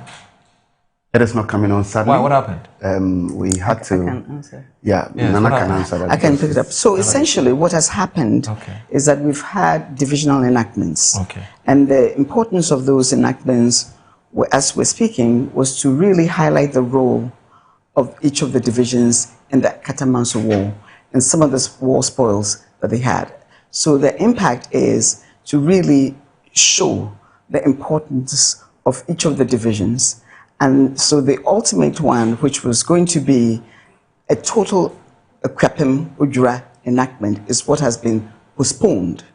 And the thinking is that we do have a series of spiritual and other activities coming on that we know we're going to gain insights that will inform, will help to shape the nature and the way the enactment, the final enactment will be. Oh, okay. And so all we're doing is putting that on hold until we've had a chance to execute those key activities so that the insights we gain help to augment what would have been the enactment this weekend. So it's been postponed until then. Awesome. Because of our thinking around that. Awesome. And that's all it is. So it's only a postponement. It's not been cancelled. No, it's a postponement until significant enough activities have been executed so that we've gained the necessary insights to inform what it is that we want the world. At least all we do know is that the festival itself has not been postponed. No, please. So what do we need to know about this year's festival, just briefly, because our time is almost up, but what do we need to, what is going to be different? It's 200 years. Yes, I mean, 200 years alone is so exciting, and it will make a difference because this is celebrated 200 times. Yes. And it's so important to us because of the commemoration of the war in Akatamantso in 1826. Yes, so 22nd of September, we are starting the Ojura. That's it. Actually. 21st. From 21st, that's the Monday to the Sunday, 27th. Wow. Week long. Yes, a week long. Every day and the activities, it is coming on live and color.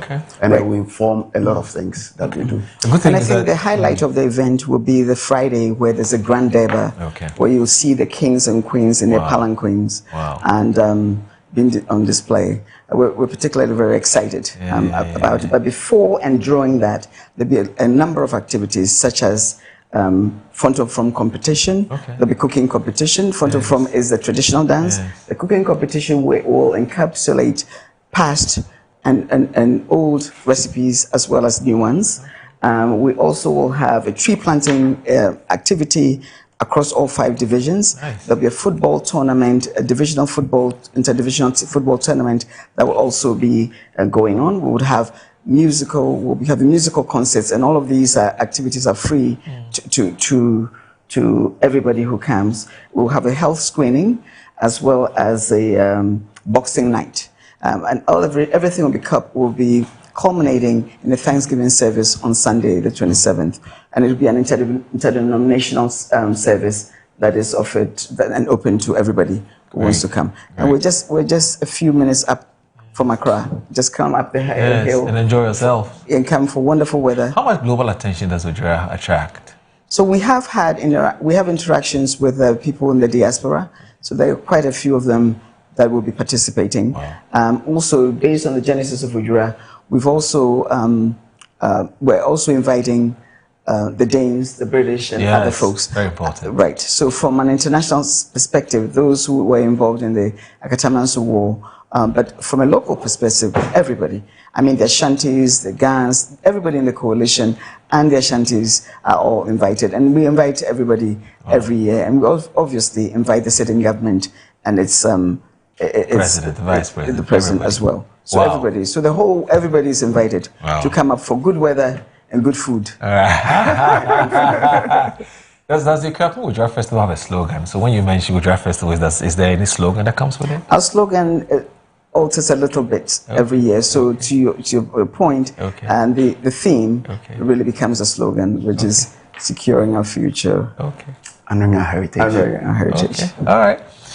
Wow. This so if you see me and say securing our future, we'll respond honoring our heritage. Wow, I like that. This is sweet. This is good stuff. I want to thank you very much for joining us. And we'll be there. The good thing is that the Ignite Media Group, of course, that comprises Metro TV, Original FM. And we're backing you, we're supporting you solidly for the world to know the kind of rich, diverse, and very interesting culture that you have up there. So we'll be there. Thank you. You'll see me, and I'll come and look for. No, I'll look for you. I'll come and look for my mom. Yes, I should understand why you don't do anything for me. I understand why you look for him. Thank you very much. We'll give you the compliments of the season. Sadio Koscielny III, and his leadership team, as well as the entire Okwepman. All right. And we look forward to seeing you and everybody else. So Wonderful. thank you for the opportunity. No, thanks. You're welcome. And I take up as you say. All right, so that's it. So thank you very much for passing by. It's been wonderful having you join us. Let me just say that that's the Nanaya Ampim Dakwa the first. She is the Nkambom Hene Equipment Traditional Area, and also Reverend Dr. Alfred Kwarting, Research Fellow with the Akrofi Christola Institute of Theology and also Mission and Culture. Stay with us. Good morning, Ghana on Metro Television. The newspaper review is up next.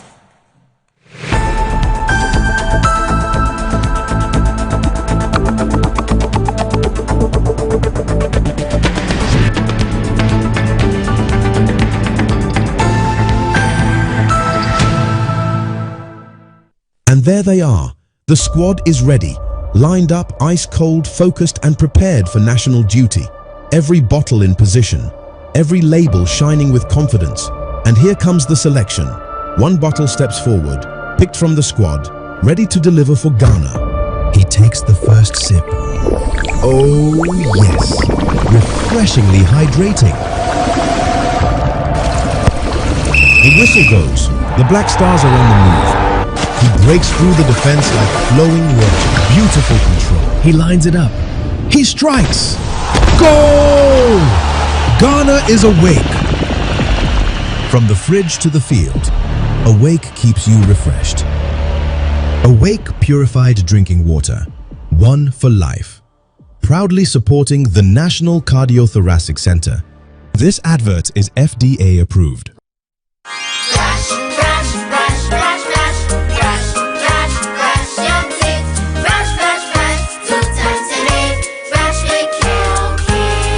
Hello, my friends. My name is Kelkit Toothpaste. Wow. I was made to be gentle on your gum, but protected.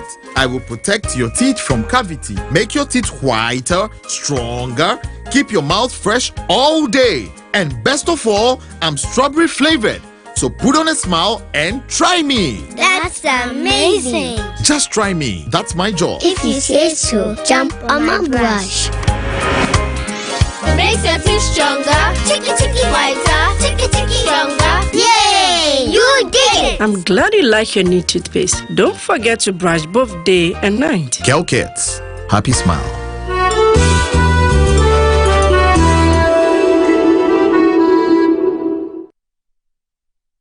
Yes, next.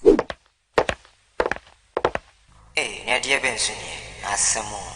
Me didn't tum. Mr. Friendly Calico, just call me cockroach. Now, Mr. Friendly once now. Hey, that's you. Improve car. Yeah. Captain was key to double the action.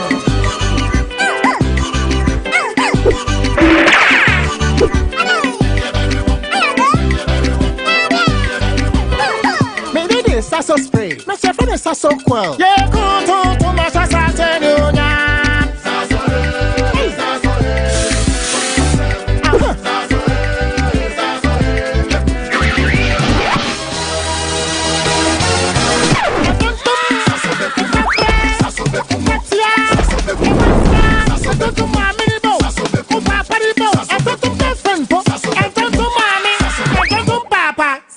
Come Tom Preco.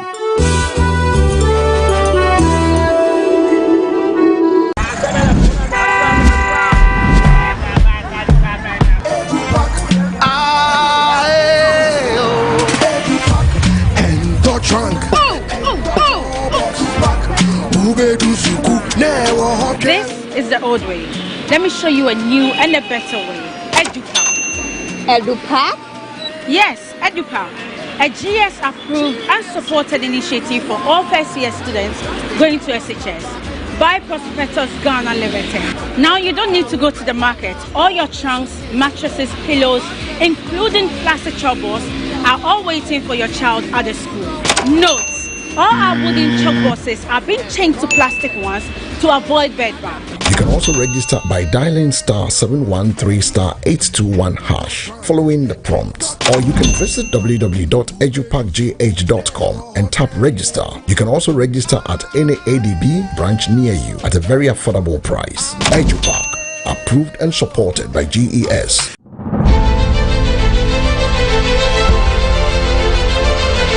Metro TV, Original TV, Original FM and Metro Digital, under the auspices of the Office of the Chief of Staff, proudly present the Clean Conference 2026.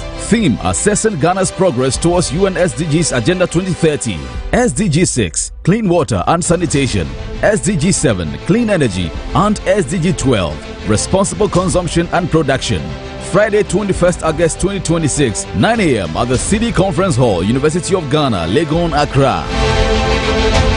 With just 4 years to achieve the UN SDGs 2030, how far has Ghana come? The answers begin with one national conversation, the Metro and Original Sanitation Conference, with the Chief of Staff, Honorable Julius Debra. In attendance will be the Gamanche, His Royal Majesty King Takiteko True II. The Clean Conference, bringing together government, development partners, industry players, academia, civil society, and all Ghanaians. Change is not only in conference rooms, so there will be a cleanup exercise on Saturday, 22nd August 2026, also led by the Chief of Staff. Join thousands of volunteers for this massive cleanup exercise across the major streets of Accra. Metro Clean Conference, Wahuni Diema or Maini Tumpong.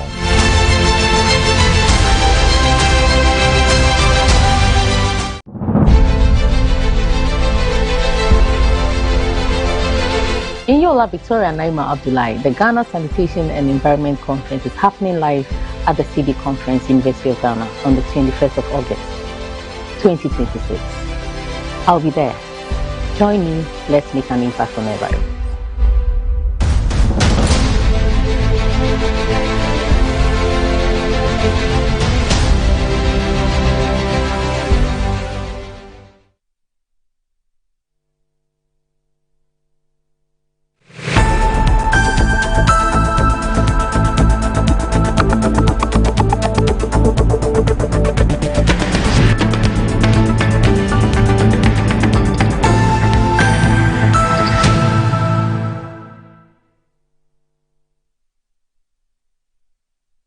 You're still watching Good Morning Ghana on Metro Television. Yes, I get it. You're not used to it. I mean, since 7:10, 7:15, we're doing back-to-back personality interviews. Well, not personal, but it's interviews. You know, it's just how the platform, you know, when you have one of the most sought-after platforms in Ghana, everybody wants to come on for an interview. But bear with us. These things would happen occasionally, but it's not something that's going to be a permanent, a regular feature. Because even our guests who come here to do this for review are not too comfortable, but they understand. You know, so occasionally, please bear with us. All right, so joining us is two distinguished personalities. Now, one of them she actually did an AWOL, absent without leave, and I've been asking her some very important questions. She still hasn't answered me, and maybe she'll do that on air. But the other ones we can't talk about because these are off-air conversations. But yes, she's not been here for a while. She says she just had to take some leave to do two things: to support the flag bearer of the MPP in doing some very important things, but also she had to take some time off to rest. She's been working extremely hard. So yes, it's totally understandable. And the other one, he was here, must have been last week, I believe. Yes, so here, so the lady I'm talking, Dr. Ikea Amwakon, she is a spokesperson and press secretary to MPP flag bearer, Dr. Alhaji Mahmoud Bawumia. Doc, good morning. It's good to see you. Good How are you? morning. Good to be back. Yes. Where have thou been? Like you said, I found myself almost as busy as Marco Rubio during this war. So, but I'm back now and really happy to start. She used to be a regular on our Monday or female guest. And we were having some conversations about, we're trying to SWOT it, strength, weakness, opportunity, threat, etc. We've come to some conclusions, but that is not meant for you. It's not for public consumption. Dr. Hussaini is a brother, a very good friend of mine as well. He's a Deputy Director General of the National Service Authority. He's also made time to join us on the show. Good morning, sir. Thanks for joining us. Good morning, Moro. I see you're always in Fugu. Oh, but check the color. This one is not for war. It is for peace. I'm glad about that. This one don't be for war. Yeah. No, once you see the blue, blue means water. This one is So, for peace. So an easy morning. Yes. One easy morning. There. But good to see you. Nice to I be hope here. you're doing very well. Yeah. How's the family? How's the National Service Secretariat? Oh, family is great. National Service, a little bit more pressure because we just released the pins. They've started registration. Right. Unfortunately, we had to cut out 21,000 of them. We had to withhold them. Like I said, that's the right word to use actually. And the reason being that there's a mismatch of data. So now what the system does is that if there's a mismatch of your data, that is the class list is now uploaded by the school, not by National Service. And that is the point I want people to clearly understand, that National Service doesn't upload the class list anymore, unlike previously. Now the class list is uploaded by your school. So the administrator, the registrar, is giving access to our system now to upload all the final year students who have completed and are ready for National Service. They uploaded names. So if there is a mismatch of your name in the school class list and that of the Ghana card that will confirm that you are the person, the system doesn't allow you to proceed. Now, majority of the people come to National Service to do the correction, but National Service cannot correct a data mismatch for you.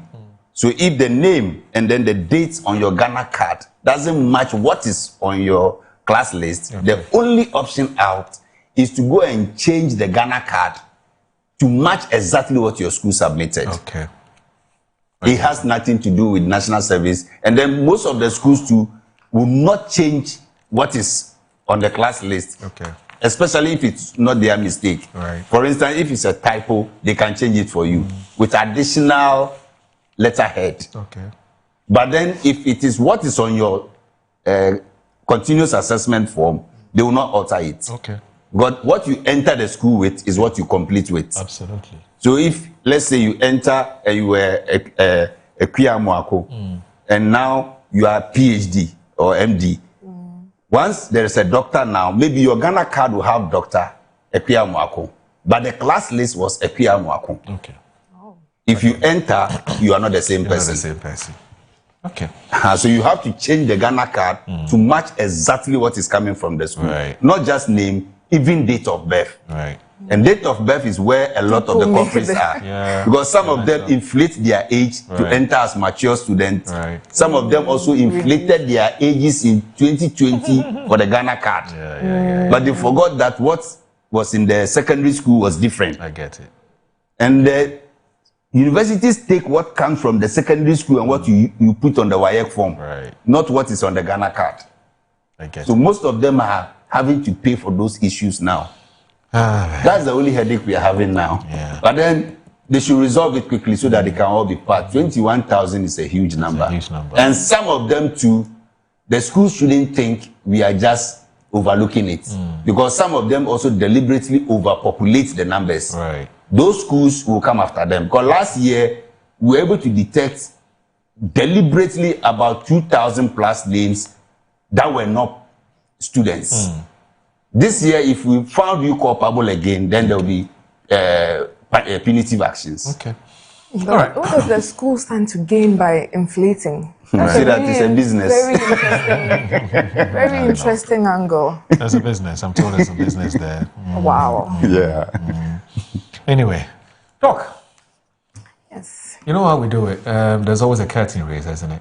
Which is, have you been, his family, has Dr. Mahmoud Bawumia, how's he doing? Oh, he's doing very well. Over the weekend, he was in the Ashanti region for a few engagements. And of course, we also had our regional executive elections over the weekend. So it was a really busy weekend for all of us. I think Dr. Bawumia has already come out to congratulate all those who won and to commend all aspirants for their dedication, resources, and everything they committed to the election. It's very important that we all come on board to be able to put up a very effective campaign for 2028. And so far, I'm really happy with what I'm seeing, how the winners are carrying themselves in the region and trying to bring everybody on board. I think is a very good sign of better things ahead. So yes, that's basically where we are now. All right. There's quite a number of issues that have come up. I'm not negative, but we want to review the party's regional elections. I don't know at what point you would be speaking for Dr. Bawumia Bawumia. At what point you expressing your personal opinion. At this point, I don't have personal opinions everything anymore. I have to be very careful, or I'll be quoted as saying, "Doc says something," and then he's gonna call and say, "Hey, did I say this?" So I don't have any personal opinions anymore. Sadly, it's tight, isn't it? Yeah. You know, back in the day when you're just spokesperson for the party, you could say certain things and get away with it. Yes. And now levels don't change. Yes. You now speak for you speak for a great man, which is the flag bearer of the New Patriotic Party, and so you've got to be extremely careful what you say. Matching his temperament is not Everything. an easy job. Yes. How is it like working for Dr. Mahmoud Bawumia? I can only say it's very strenuous. He works very hard, so it puts a lot of pressure on everybody. There's never a break. But I hope at least he allows you to sleep. To sleep? No. I mean, I wish you'd have joined us on the primary campaign. We were doing like 4 stops a day. It was crazy. So I was even surprised, and I used to say that how does he have the energy to do all of that? Because even those of us that are much younger were finding it really difficult to go to bed at 2 a.m. and wake up at 5 and do it again and again and again. And unlike the other aspirants, you know, he did everything in a block. He hit the road and toured the whole country. So yeah, that's just the man that we work with. If there's work to be done, nobody's going home till it's done. But I think it goes a long way to build everybody's work ethic, just to be able to keep up with that. Do you recall the most ungodliest hours that he's had to call you? Well, I think usually it's early in the morning. 5 a.m.? 5 a.m., yes. 5 a.m. Yes, when something needs to be done, it's usually very early in the morning. That's going to happen. So, but I mean, it's a really nice experience to work with somebody that's so dedicated. It gives you the energy and the zeal to be able to move on. And especially the way he handles criticisms. Because you would expect, some things are said, and quite frankly, I even get more upset about it. And he has been able to develop such a thick skin in our politics that, you know, it just rolls off his back, and he's very focused. So I think that's something that we can all pick a thing or two from. There are some people who we'll look at the more substantive issues that to do with the fallout from the regional elections. But there are some people who say that he's talking less now. Oh, really? I think everything is about timing. He's actually doing a lot. Like I said, last weekend I can't recall a weekend that we've been in Accra. There's a lot going on behind the scenes. And obviously every campaign has a strategy. So it's all about timing. I think Ghanaians should just keep calm. There will be a lot coming from His Excellency Dr. Bawumia. All right. Bawumia charges NPP executives to unite for Victory 2028, and it's in today's Daily Guide. That's page 6. Ernest Kofi-Edu of the Daily Guide, it says that the flag bearer of the New Patriotic Party, Dr. Mahmoud Bawumia, has urged the newly elected Greater Accra Regional Executives of the party to prioritize unity, describing it as a key ingredient for victory in the 2028 general election. Dr. Bawumia made the call when the newly elected executive, led by Regional Chairman Dr. Bernard Okoboy, paid a courtesy call on him following the regional elections held on Saturday. Now, he urged the executives to put the internal contest behind them and focus on rebuilding the party and preparing for the 2028 elections. The election is over. You've had competitors. Let us come together. The real election is 2028. Let's put everybody's talent to use. We must use everybody's talents. Dr. Bawumia also pledged to work with all factions within the party, including those who won and those who lost in the recent elections. He says, I'm open to work with everybody, he assured. He said the party could only achieve its electoral objective if it is harnessed, if it harnesses the strength and experience of all its members. The newly elected Greater Accra Regional Executives, including Joanna Ada Francis as first vice chair, Prince Obeng as organizer, Moses Abo as youth organizer, Grace Champong as women's organizer, and Jeff Kasim as Nasara organizer. Right. Yesterday, the Herald did some analysis of the regional elections and came to a certain conclusion that the delegates were very deliberate about electing both experienced and a lot of and then also exactly, and it's of course newbies as we call it in a very loose parlance. Is that the same impression you got? Yes, the attrition rate was a little higher than it is usually, but I think that's a good thing. That's an injection of new momentum, fresh ideas into the party, and just how competitive the elections were just shows that the party is slowly rebuilding and gathering momentum ahead of the 2028 election. So I don't think it's a bad thing, and like it was noted, it's quite balanced. I noticed that just up north, most of the chairmen were retained, but down south, there was a lot of change. So I think the delegates of the party never get it wrong. And so I'm very eager to see how these executives perform ahead of 2028. And like I said, so far, with the moves they are making, I'm really happy. I was in the Ashanti region over the weekend, where Chairman Odenihu emerged as chairman, and just I think that was on Saturday. Sunday, he was already having meetings and trying to put everything together. He's already met all the other aspirants that lost to be able to find a way to unite it, because there's a lot of resource and value even in those that may have lost those elections. So it's very important to find a way to have them play a very active role in the region, because a lot of them have a lot to bear. Because most of those that are currently executives try to run for other positions and may have lost. So there's still a lot of experience there.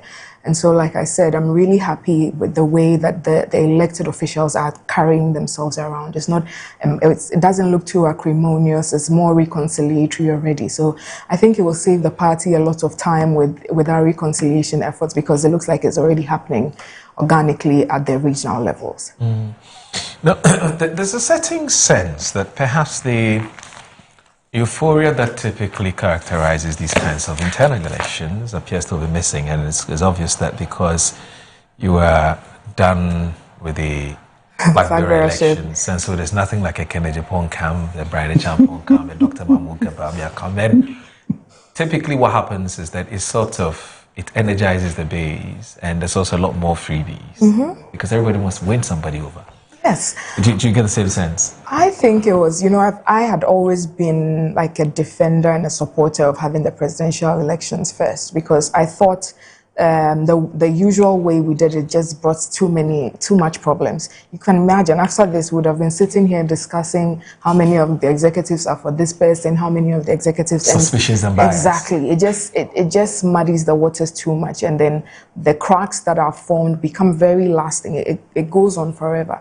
But now that we were able to get the flag bearership election out of the way, most people have competed on their own merits and have won. So it's a new energy, yes. And I do think that's why you are not hearing too much, because it's been very, very successful, not too much noise. Everybody goes, they vote. If you win, it is clear you won on your own merits, and nobody can accuse anybody of undue interference. So, yeah, I do think it's one of the things that has helped us. And as we are going into the national elections, I've already heard some really interesting names coming up.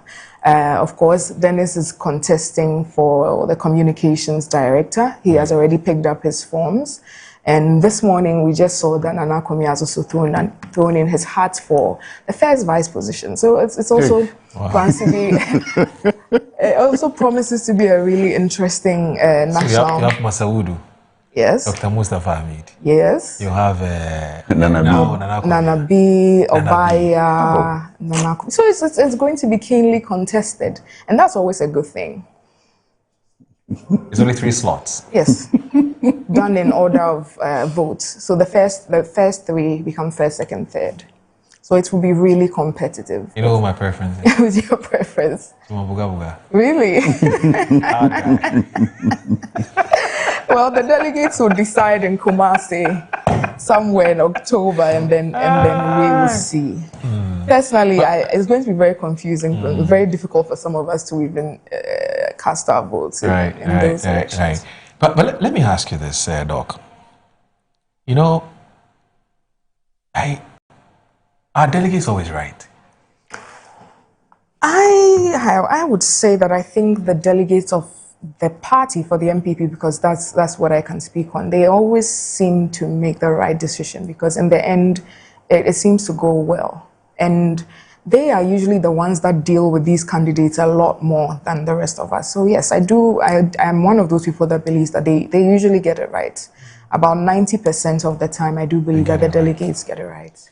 And I'm asking this because of this new conversation which has started, and is actually even taking some legal, twist. You saw what Professor Frimpong Boateng, Dr. Yes, done to presidential and parliamentary primaries. Of course, you are lucky. You swerved the presidential one. Even the primary, I'm told there's all kinds of conversations happening because it's a 1 year, a period for you to basically execute it or to enact it. Now, do you think that at some point we may have to extend this policy into these internal party elections? Well, which is to broaden the electoral college and get everybody else to vote for who the original chairman is, who their constituency chairman is, etc. So I do believe that the party was already going into the direction of allowing everybody to vote. The problem with that was the database that we had at this point. It wasn't inclusive enough. That actually the people that we had on the roll of the party were actually fewer than the number of delegates. So if we went with that, we would actually have had a smaller electoral college. So it does require the parties to put in a lot of work. And again, the elections get very expensive.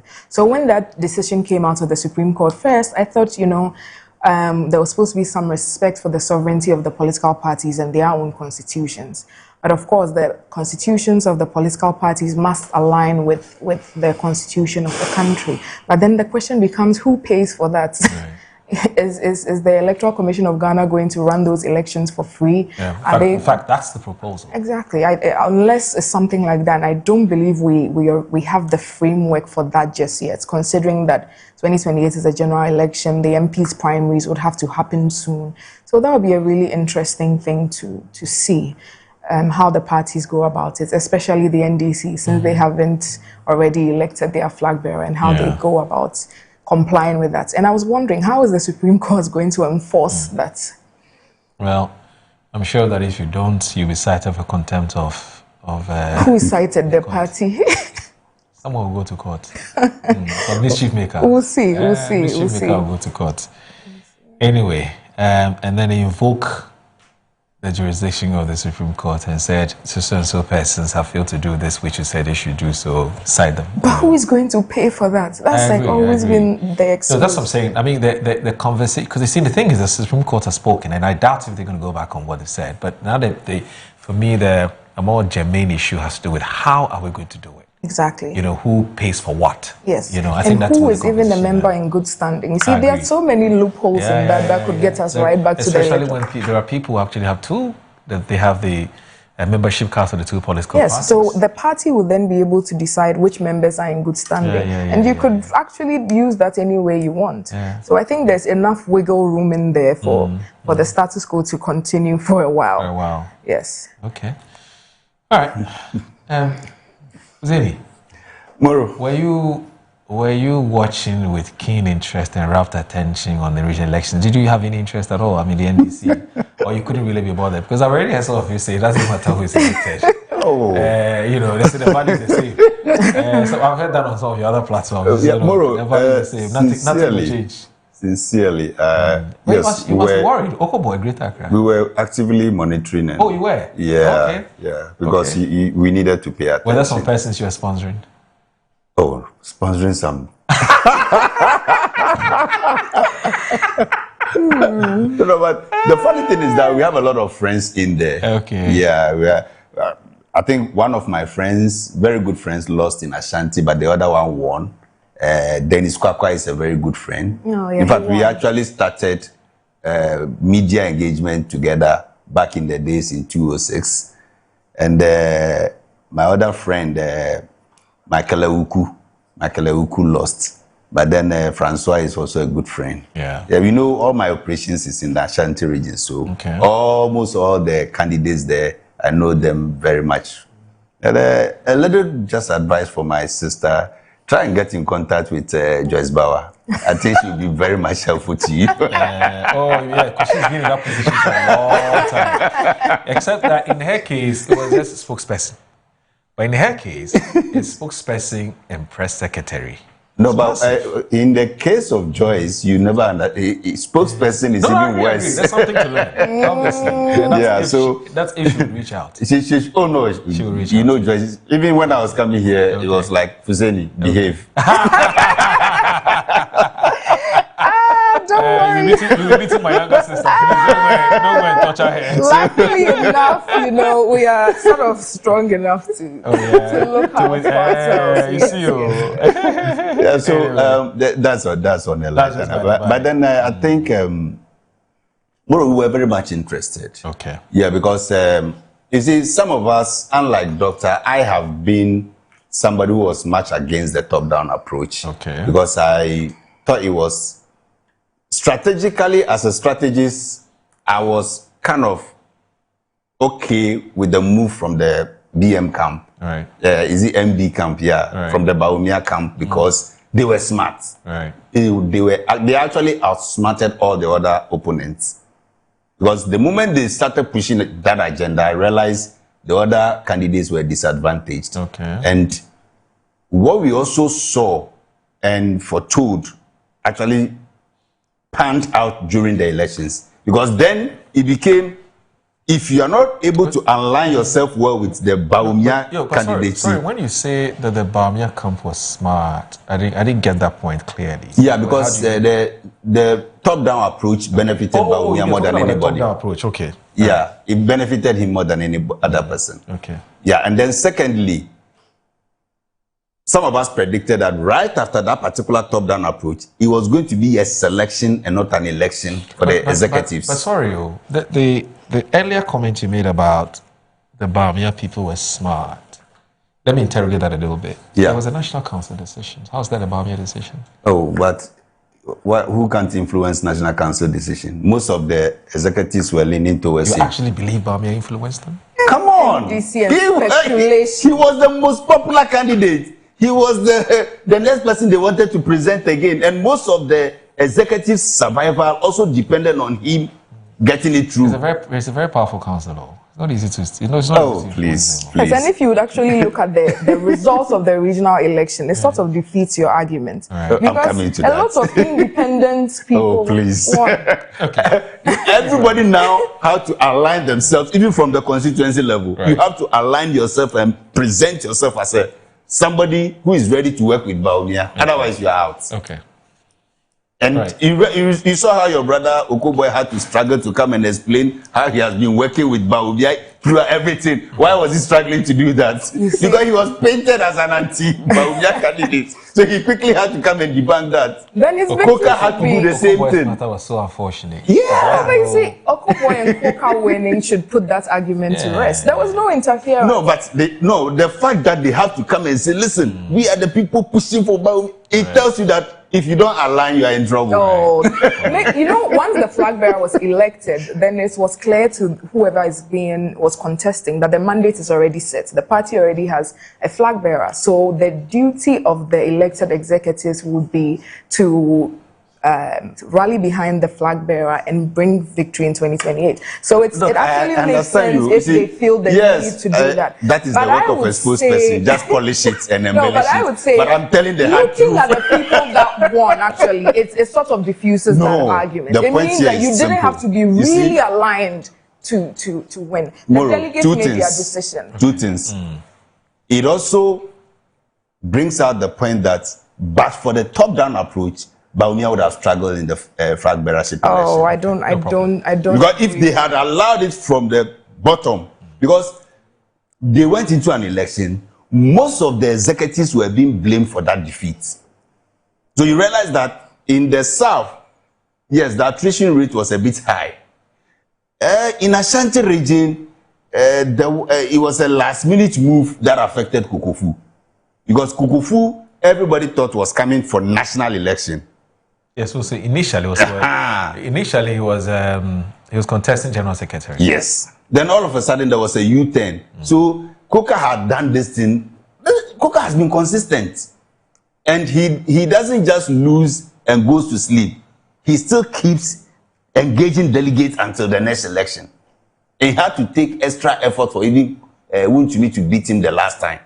So Coker was a done deal. There was nothing you could do. So he was the man to beat? Yes. There was nothing you could do to beat Coker. So as for that place, it wasn't an issue. Okay. But you realize that in the organizer, yes, Kwakwa has also been very consistent in the Ashanti region. True. So it was difficult to topple Kwakwa. But you saw it play out in the secretary's side. Okay. There was a Wontumi person, then there was a Coker person, but the Coker person triumphed. There was the Francois was a typical Coker person who was not so much attractive to the Wontumi side. Okay. But he was actually pushed through. So for me, well, this is what they have done. They've escaped two things. Okay. They escaped the Supreme Court verdict. They actually also were able to outsmart all the other opponents. Yes, they've maintained some of the people, especially in the north, which is good for us. Okay. And then those they've elected down south, I know still there will be problems, and I wouldn't lay out the operational strategies we'll use against them, but gladly we are happy the way it went for us in the NDC. Okay. But then on the other side, yes, let's say at least now there are people who are not combative, especially in the southern side. Okay. Greater Accra, Eastern, Ashanti. You realize that they try to do away with the combative type of executives. And it tells you they are beginning to realize something. You see, so yeah, Ashanti region was a special case because if you take the Kukufu factor and then the Coker factor, they are like both gentlemen who are smooth operators. But like I said, consistency made Coker topple Kukufu. Right. Yeah, Kukufu is a big name, but like Coker started this thing long ago. Okay. So I'm not surprised. Okoboy, yes, I knew Okoboy was going to win, but then his work is already deep. You see, Moro, if somebody is falling into water and the person is standing at the, how do you call it, the banks, it's easy to save the person. But at about 90 degrees when the person is going, if you try holding the person, you might go into the water with the person. True. And that is where MPP finds themselves. Ashanti region, yes, we may have to up our game a bit because we still want to go beyond the 34% that we had last time. Okay. Yes, with this new executive, it will be a bit difficult, but then I trust my executives in Ashanti, and the regional minister is also doing a very fantastic job. Like I said, as director of special duties then. That's the case friend though.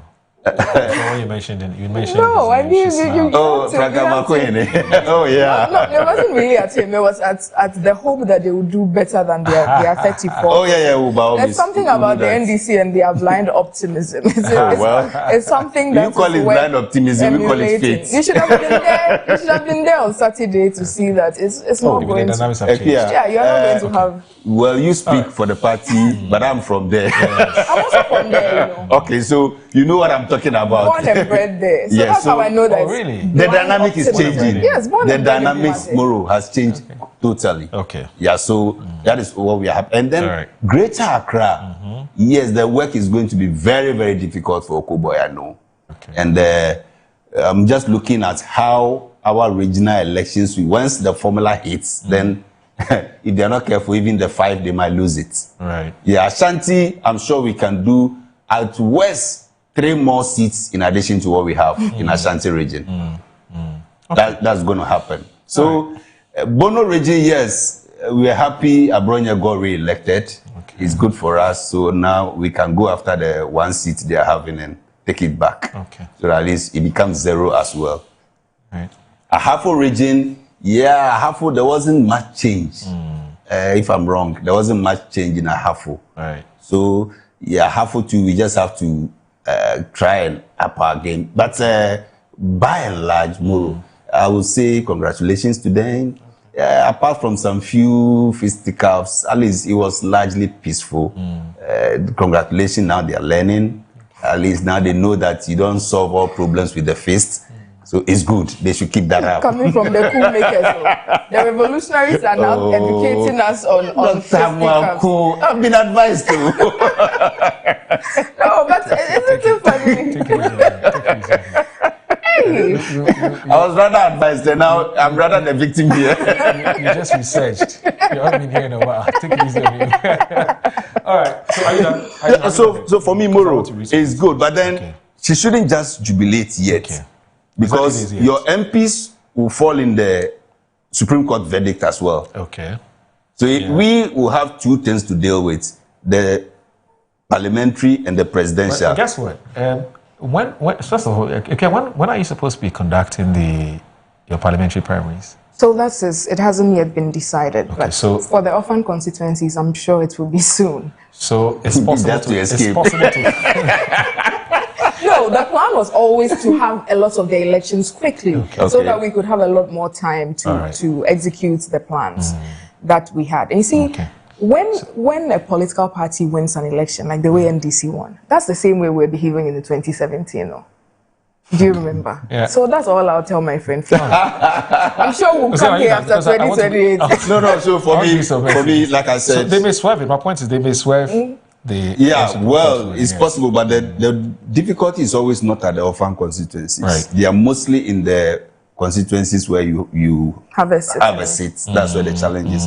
And for us, we'll escape until the regional elections, and I think even the national elections, we might escape it. But the parliamentary and the presidential, that is where we'll get caught up in the Supreme Court verdict. But then, like I said, we've tried it before in 2015. Okay. We've tried it before. We just have to refine it, and then we'll be fine. Okay. We'll be fine seriously. All right. So, so there's a text from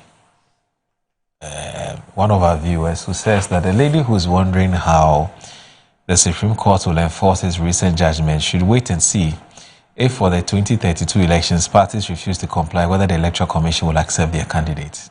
Oh, okay. All right. And goes ahead to say, I wonder whether Equia demanded same answers when her party insisted on Ropal. That's from Michael. And then Samuel Brian Boabing, he says that there was interference. We also saw how Osechi Mensah-Bonsu and co conducted themselves in the Ashanti region. His last interview on One to Me was particularly disappointing. The task ahead is arduous, so everyone must put aside personal agenda and stop using their association with DMB to create unnecessary trouble. Our focus should be on unity, discipline, and the task ahead. That's Samuel Brian Boabing. In fact, in the video that we played, we heard Dr. Mahmoud Bramia say that Charlie, people have abused his name. Everybody says about, but that in itself, Ikia, why must you be a Baumia person to win? Why must you? No, I think that the results of the election have proven otherwise. Yes, and I think he always said, before the election, Dr. Baumia himself met the regional executives in Ashanti region. Okay. And he told them openly that he is not supporting anybody. He's willing to work with whoever emerges and whoever is able to help him work. I know people are referencing some videos, but Dr. Gideon Boako also granted an interview before the election. And in fact, he openly supported Coker. So everybody is basically allowed to support who they want. Right. Yeah, and and the delegates decided. So now you see where we'll be meandering our ways. How are you meandering your ways? Let me read a few messages, and then I'll get the topic to conclude on this matter. We can move to some other issues. Galamsey will be our next topic. But very interesting. So Ebo Bachman, who is with the United Party, UP. Yeah, I'm sure. Director Communications, Deputy Director Communications. Is your friend? No. Okay. All right. He says, Moro, permit me to set the record straight. The NPP did not lose the 2024 elections because of its internal party problems. It lost because of economic mismanagement, corruption, and alleged looting. Galamsey, arrogance of power, and wasteful expenditure. They should therefore not rewrite the narrative as though internal divisions were the primary cause of their defeat. Obviously, not based on research, it's based on his opinion. He sets his own questions and he's answering. So, Master Planner Jr. from Kintampo, he says, good morning, Mr. Moro, and to your guest, especially my good sister Ikea. Congratulations to all the elected regional executives who were elected last Saturday. The enthusiasm and voter turnout is an indication of victory for Dr. Bawumia and the NPP in 2028, inshallah. It is possible to get greetings to Commander Chris Lloyd, incoming NPP National Youth Organizer. Hey, it has started. Hey, Master Planner. Yeah, big man. Anyway, so, right, Samba Brand Wabing is back. He says the man himself has made it clear that he's ready to work with everyone, yet the troublemakers continue to use his name to stir up unnecessary problems. And,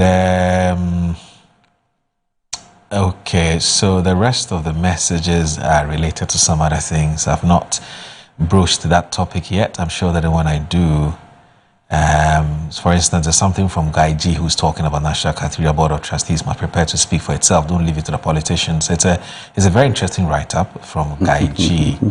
You may want to, at some point, I'll read it, depending on how the interview or how the conversation goes. But let me also, all right. So I guess that, so let me wish this person a happy birthday. So I'll do that at the tail end of the how do you call it, of the show. Now, Discover MNC Group, your #1 partner in minerals and food commodity trading, real estate development, general logistics, procurement, management, consultancy, investment advisory, import and export. They have headquarters in East Legon, Accra, Ghana. They also have group offices in Dubai. They have one in Hong Kong and so Guangzhou in China, Johannesburg in South Africa, Virginia in the United States of America, Arezzo in Italy, and also Hanover in Germany. We connect markets that drive business growth. With tailor-made solutions that meet your needs. Trust us to maximize your value in every deal. Reach us on MNC Group at mncgroupgh.com or call 0302-998-246 or 0265505-337 or 056-103-2252. MNC Group, totally reliant. All right. So what I'm going to do, sorry, let me also bring this to your attention before I move on. So this one is from the National Youth Authority. You know, the National Youth Authority has been inviting all young people across Ghana to be a part of the National Youth Month 2026. And it's happening from the 1st to the 30th of August and is on the theme Rebuilding Values and Inspiring Patriotism, Empowering the Youth in the Global, in the Digital Age. Now, the celebration kicked off on Saturday, 1st of August, with the National Voluntary and Community Service Day. This was followed by youth engagement with Christian and Muslim religious leaders on 6th and 7th of August. And also from 10th to the 13th of August, the National Youth Conference took place at the Kwame Nkrumah University of Science and Technology. It brought together young leaders and stakeholders from across the country. And then from 16th to the 19th of August, young people will make their voices heard at the National Youth Parliament. The excitement continues on 21st August with the Inter-Agency Football Gala at the Accra Sports Stadium. It's followed by the Intergenerational Dialogue on 21st of August. The month-long celebration comes to a close on 30th of August with the Red Means Stop campaign at the Independence Square. Young people are encouraged to register, to attend, volunteer, exhibit the products and services, or sign up as media partners through the official National Youth Month registration portal. This August, Volunteer, Learn, Lead, Serve, National Youth Authority, facilitating youth development. Manche Brew says, moreover, the peaceful conduct of the NP regional elections has undoubtedly unsettled the NDC. Bawumia is coming 2028. Manche Brew is the second in Takrade. Musa Abatwa says, moreover, the just ended NP regional elections appear to have exposed a clear top-down approach with the flag bearer elected before the polling station constituency and regional elections. This sequence arguably weakens grassroots participation, raises legitimate questions about internal democracy in the party's electoral process. In trying to get ahead of the process, the NPP may have effectively shot themselves in the foot. And it says, my regards to Dr. Amoba for aspiring national chairman of the NDC. All right, good. So, Doc, in conclusion, what thou sayest? Well, I guess congratulations to all. I think, actually, on the contrary, because I don't know why members of the NDC are always trying to advise us, especially when it comes to our internal issues. Right. But it's quite clear that the approach that the party took has led to a very peaceful conduct of our internal elections, and indeed the restructuring and rebuilding is going really smoothly. So we will forge ahead. Okay. Hussein, has this thing unsettled you? Moro. Samba Barber says that it has unsettled you. He is the one talking about misbehavior of some elders in the party, and now he's telling us we are rather unsettled. No, sorry. No, it's actually It's actually Manche Bruce. Oh, okay. It was Manche Bruce who said sorry. that, not Samba Barber. Samba, I'm sorry. You've not said Yeah, that. so, Moro, for us, Yes, we are sir. very happy with the results. Okay. Like I said, some places we expected it. As for Coker, we predicted Coker winning since 2024. We thought he was the one coming. So most of our strategies were not even against Wontumi in Ashanti. Okay. So we thought Coker is more of an operational person. He doesn't talk much. Right. So it's difficult dealing with such people. So we were preparing for Coker 4 years ago. Okay. And now that he's in, we are ready for him. I think once Chairman Nana Kwesi gets re-elected, we'll be ready to. So Nana Kwesi also doesn't talk at all. Oh, so that's your How do you know he'll be candidate. re-elected? Oh, yes. How do you know he'll be re-elected? He should be. I was his campaign manager. Oh, okay. So then you started the campaign for him. So once he's re-elected, I'm sure two people who don't talk at all, then it will boil down to operations again, and we'll be fine. As for the national election, I'm still rooting for Chairman Buga, just like you. Oh. Though my brother is a Nana B. I was just... So, Chairman Buga first vice, second vice Nana B. I beg you, I don't have any preferences. I beg you, this one, internal election. So me, I want Chairman Buga first vice, second, then maybe Nana B. Then Nana Kumia can be the third vice. Alaji, let's talk about yours. Who do you want to be flag bearer of the NDC? That's what we are not even there yet. We have not even started our constituency because that's where election. there's fire on the mountain. No, there's no fire. It keeps rippling down in everything they do. We are starting it from the bottom, so there will be no fire. By the time we get to the flag bearer, we know what is happening. And have you noticed Don't that it's worry. only NDC people that have a problem with the approach, the way we had our election? They are the ones complaining because they've seen how efficient and effective it's been. Oh, this disruptive way of doing things. The thing has been cool. Well, no let's see how it fighting, goes. no violence. No problem. Let's see how it goes. Yeah, and people- Because you strategically took out the other opponents. So like others were saying, there was no incentive for the elections itself because everybody knows Baumia's people must be elected. Yes. So that's how it went. Then that's what I'm saying, that the results of the election is what puts a dent into that argument. How? People won on their own merits. How did they win? But You you have say to it. come out and declare that I am for Baumia, otherwise there will be a But problem. he's the flag bearer. It doesn't matter if you So it supported tells him you. then or you support him now. God. That's what's important. Look, more. now we are not dealing with because facts. there are people We are that dealing with hypothesis. did not clearly come out to support him. And they've been elected into very powerful No, positions. anybody- So it goes to show the value of the approach that I we don't took. have a problem. Once you take the most important, the most acrimonious out, you Yeah. allow the competition at the bottom to be what is neutral. No. People are allowed to compete on their own merit, and then the best Look, emerge. let's both agree that where we stand now, and even if you were against Baumia back then, now you have to be for him. Yes, because he's a otherwise flag you won't bearer. get elected. You So wanna- that is where I said the selection bit came in. But what she's saying is that... No, he's a flag bearer. What she's saying is that there are people who have been elected in these elections who Yeah.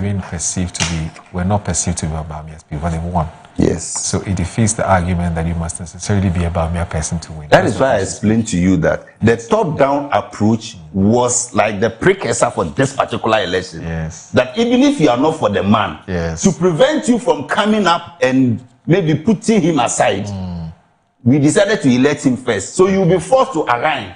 NDC So that was what they did. NDC propaganda. Because now the party has one leader. This is not propaganda. If you want to We are be- looking at the team black and white. Oh, this is NDC propaganda. There's only one leader now. So obviously, if you want to Yes. be an executive, You must follow the line. Follow the line, yes. That is it. And that would have happened regardless of who won the No. If he presidential was primary. coming up, it from the bottom, it wouldn't have been easy for you. You see what the problem is with starting at the bottom. At the polling station election, all the aspirants would have gotten involved and tried to influence it. There would have been acrimony and chaos there. You come to electoral area, all the aspirants would have gotten chaos there again. Constituent the chaos. So it's just chaos. By the time you finish, there are very deep cracks, and then you are spending years trying to reconcile. And I think this approach spared us that acrimony, and so the wounds will be able to heal faster, which you guys do not like. It's understandable. No, because we have done our branch elections, and there was not even a noise. Yes, some of you didn't even know we were doing it. The NDC is more interested in dragging out the election of the whoever will succeed President Mahama, because obviously he doesn't want to be a lame duck president. So you will take a different approach. It's a process.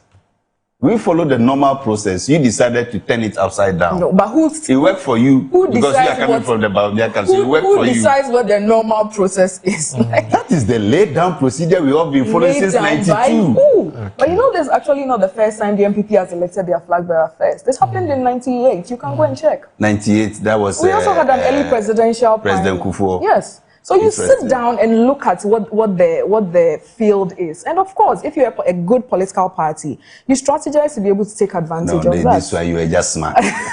You realize your candidate would have struggled in the main election, so you decided to catch It's the same people that would have voted. The whole process. I don't understand this idea. It's the same 240 people, 240,000 people that voted. If Hussein is insisting. I can see. He just wants his position to be right. It doesn't matter what you say. But it's very far from the truth. It's a theory he holds very dearly. Yes. Because the NDC was very unsettled when we decided to do the flag bearership. Really? Because they saw that is thinking 3 steps ahead. So I understand your reaction. It makes it easier for us. And it's actually it's encouraging. It makes us very comfortable in the fact that we did the right thing. Look, if I were you, I would be worried about the 88 seat too, because we're going to lose more. How?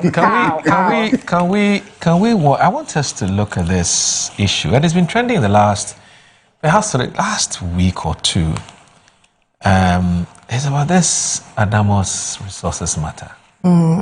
Yeah. I don't know whether you followed it. If you haven't, we can always move on. We can look at something else. If you've not followed it, we can look at something else.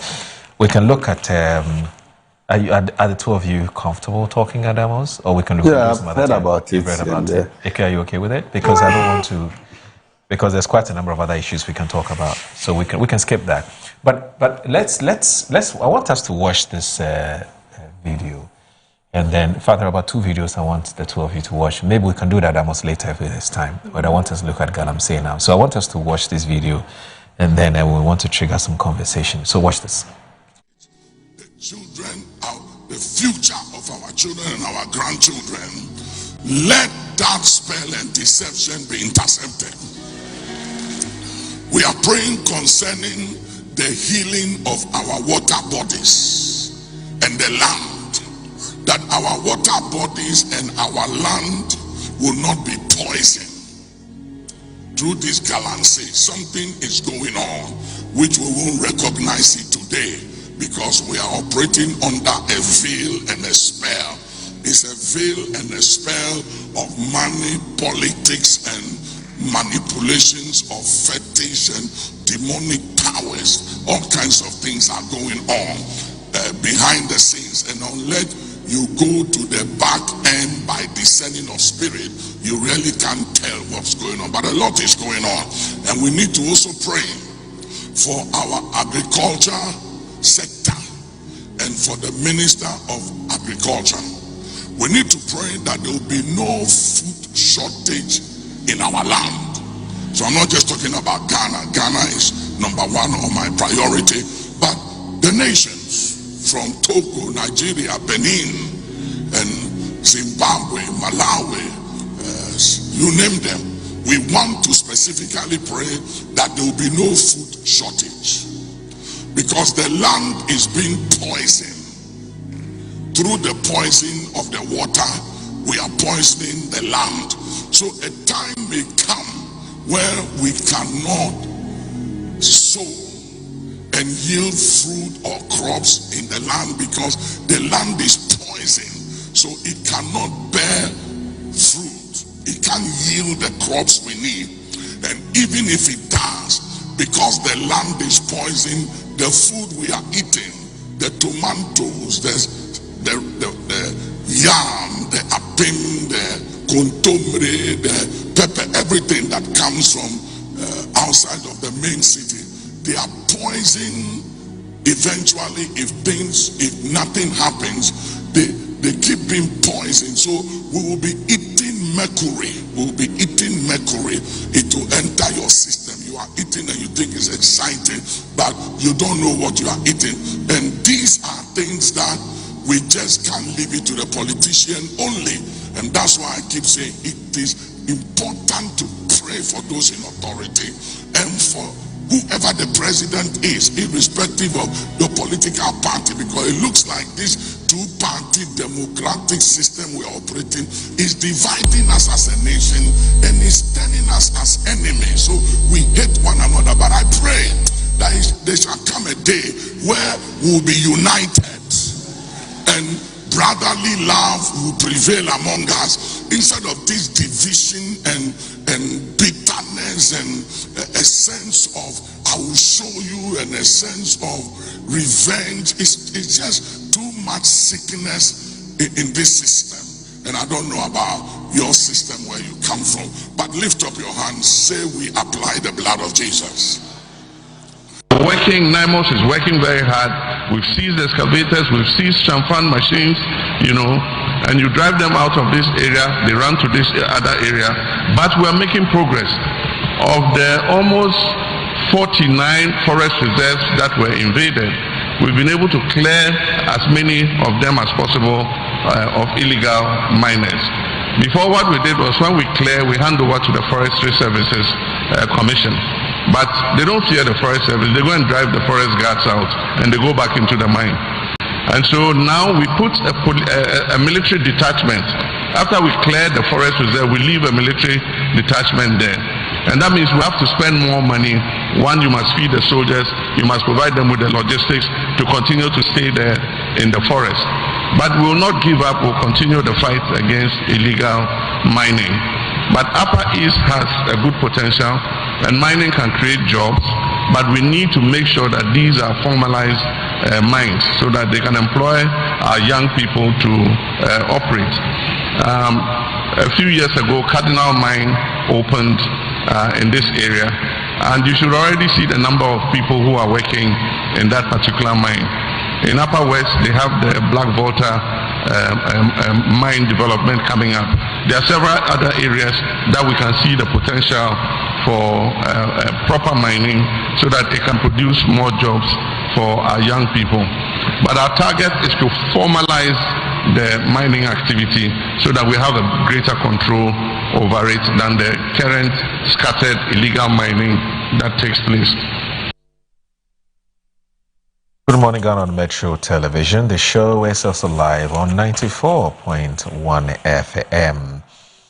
Now, I want us to delve into some mining issues, mining-related issues. Here we're talking illegal mining, and we'll talk about some other mining issues according that with the Adamos Resources Limited and all the issues that have come, the revocation of the license and the pushback. In fact, the company has said that it is ready to talk. It's ready to talk, but for now, what remains a fact is that their license has been revoked.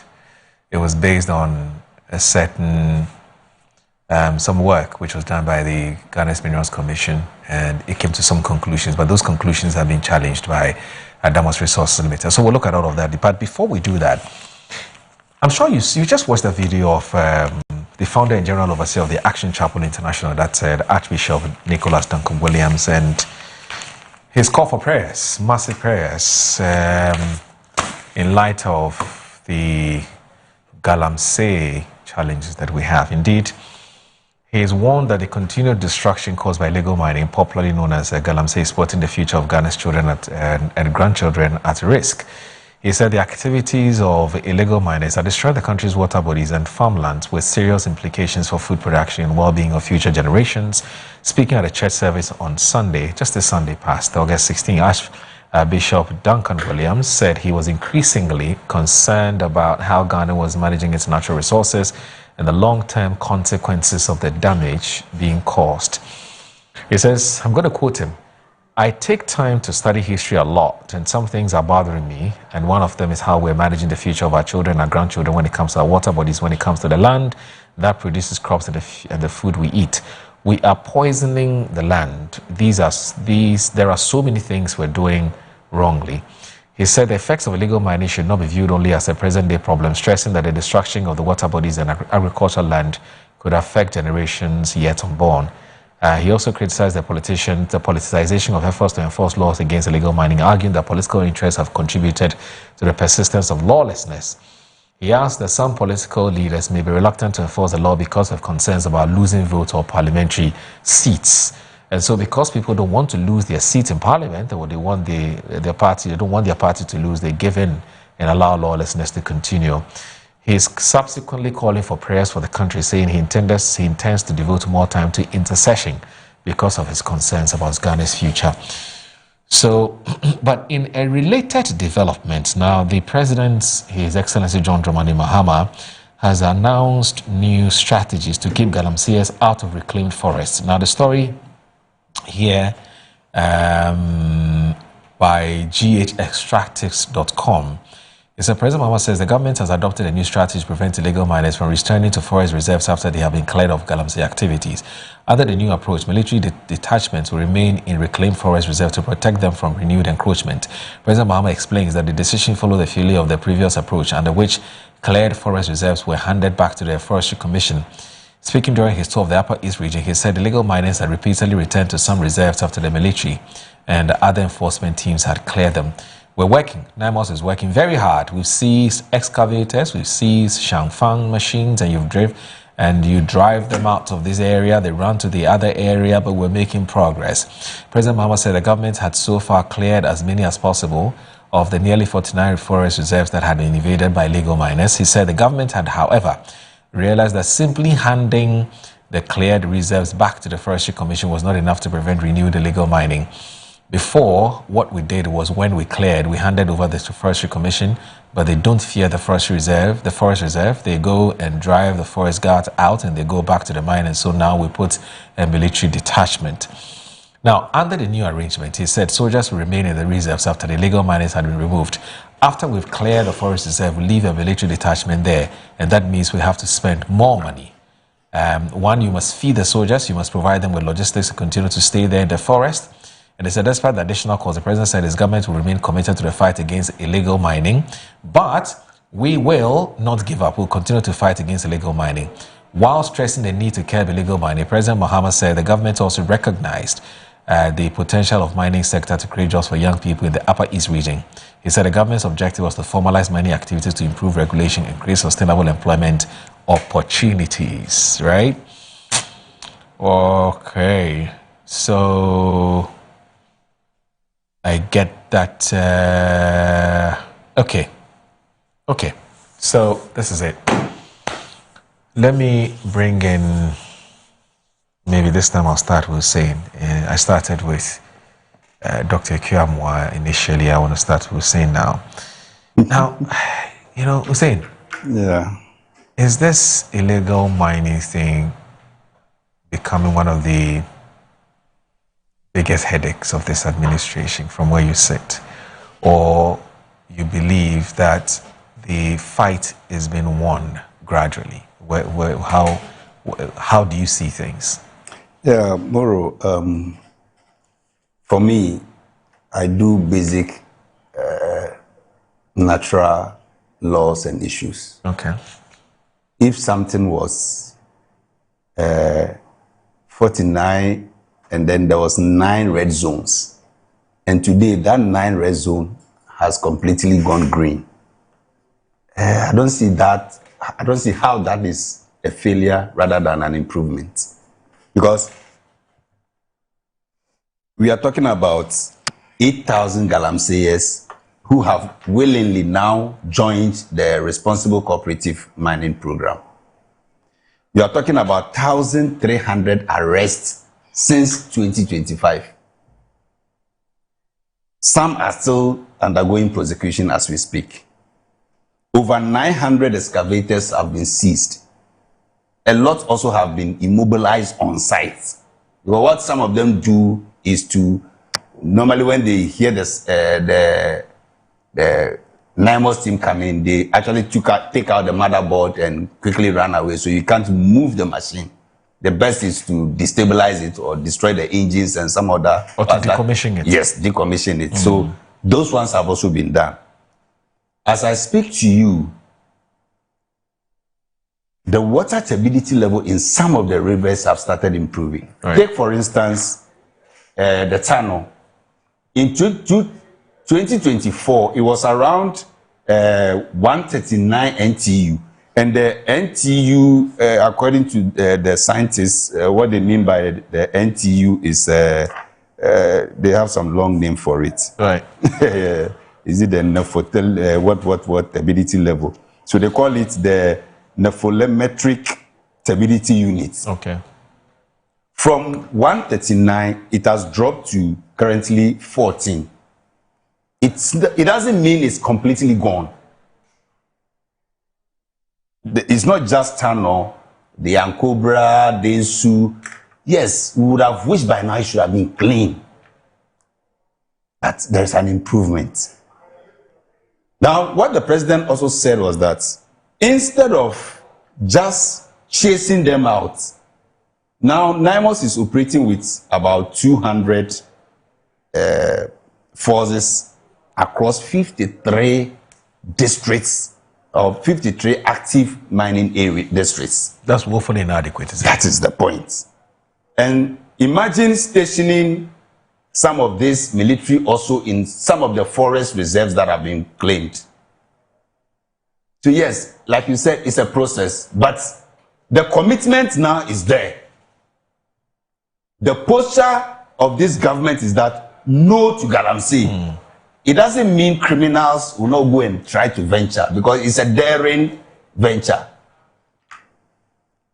Moro, last time I was telling you, when I was DC at Central Farm Place, we had the Fulanis to deal with. So our major headache was how to keep them out. So the enclave of the Afran River, that is Ejura, Ategubu, Central Farm Place, and then Agogo.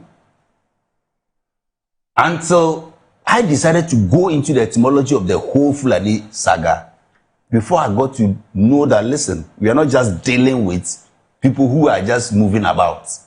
Because when I engaged one of the local Fulani guys who have been here since 1983, he was the one who educated me, the chief. What you are dealing with is not just people passing through.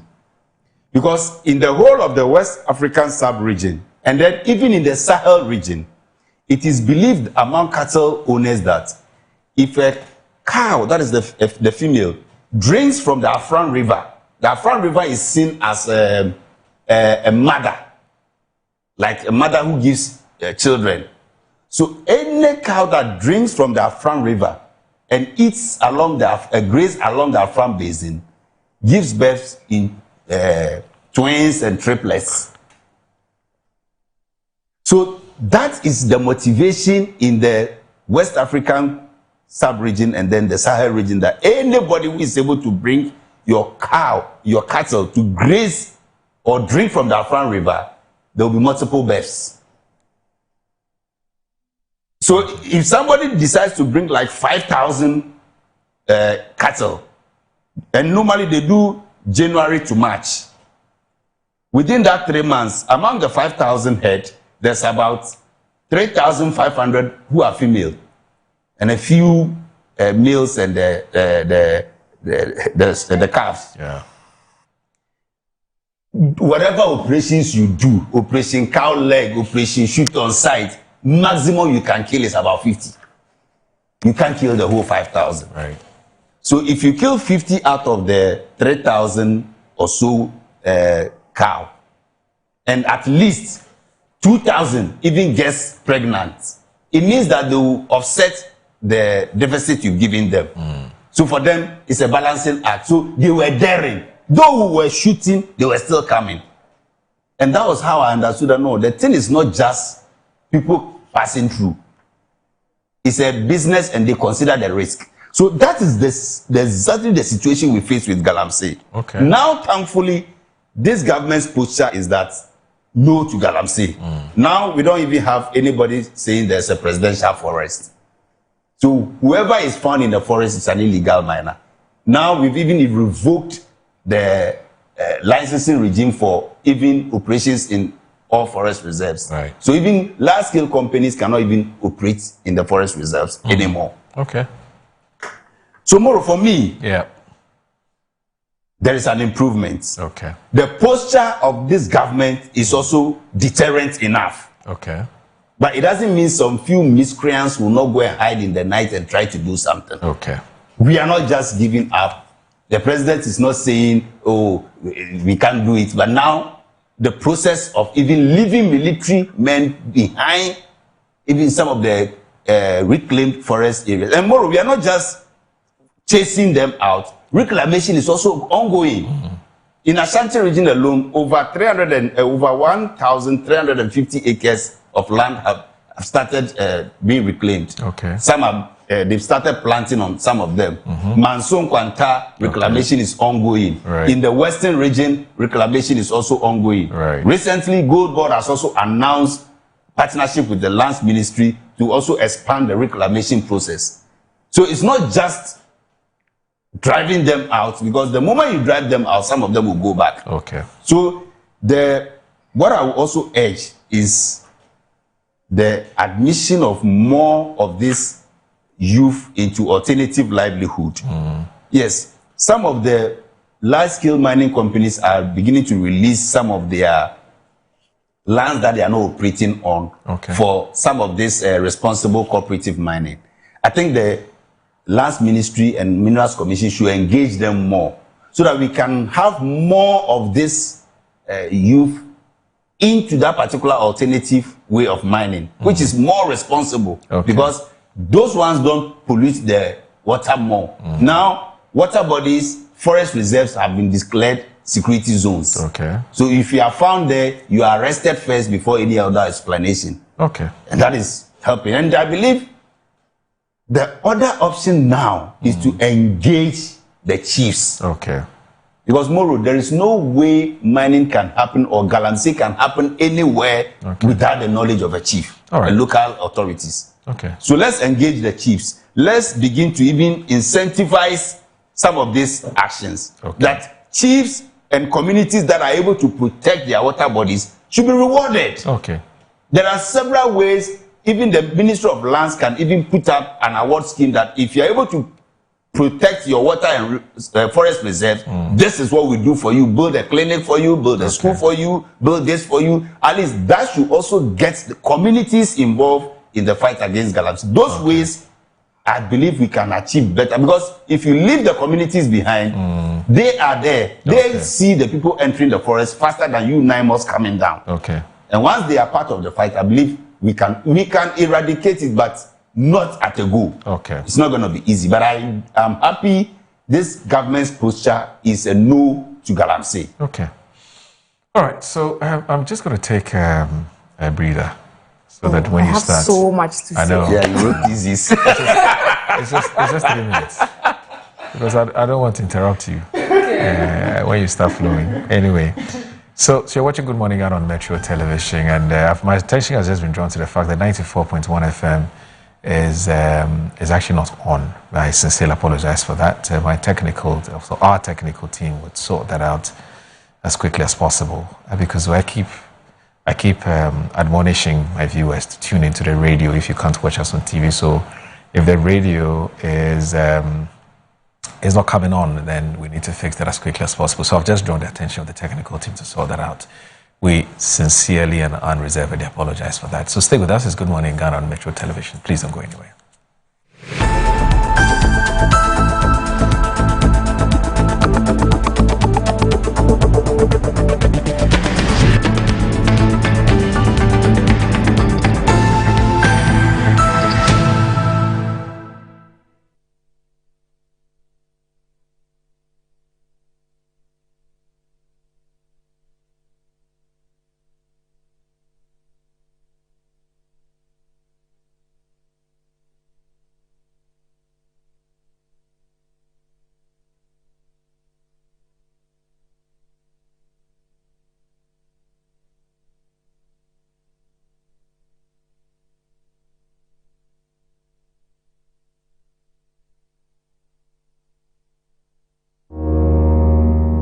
Finding my dream apartment in just 2 days was a breeze with 7terragh.com. Looking for your next home, the perfect piece of land, or the best commercial property for your business? Are you worried about sending money home for property and finding nothing when you return? Well, worry no more. 7terragh.com is just a platform to find prime lands, perfect properties, or vibrant real estate development at the click of a button. 7terragh.com is your go-to property listing platform that allows you to register, list, rent, buy or sell, and connect with correct agents. With our AI-powered smart search, personalized dashboards, verified agent connection, and interactive property maps, all your property needs have been made easier. Check us out on 7terragh.com or contact us on 0302-998-246 or 0561 032 252. 7terragh.com, powered by MNC Properties. As the days come and go, there's always shit. Let colleagues explore all the planetary bodies. Our mission is in Uranus to treat hemorrhoids, anal fistula, anal fissure, anal incontinence, hidradenitis suppurativa, using laser Legasure for pain-free and speedy recovery.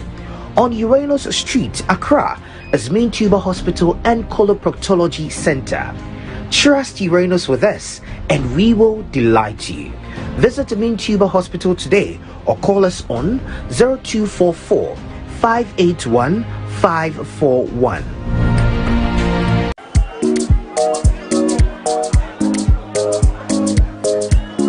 Madam, I'm looking for Abena.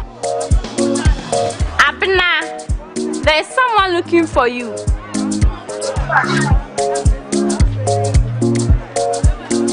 Madam, please, where's Abena?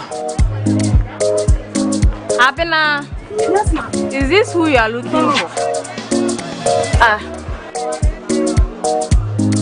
Madam, please get me Abena. Please. Della, Abena bra. Oh, Abena. If it's not Abena rice, eat any other. Abena rice. Eniji nkwa. FDA ajejade nkratso yatsum.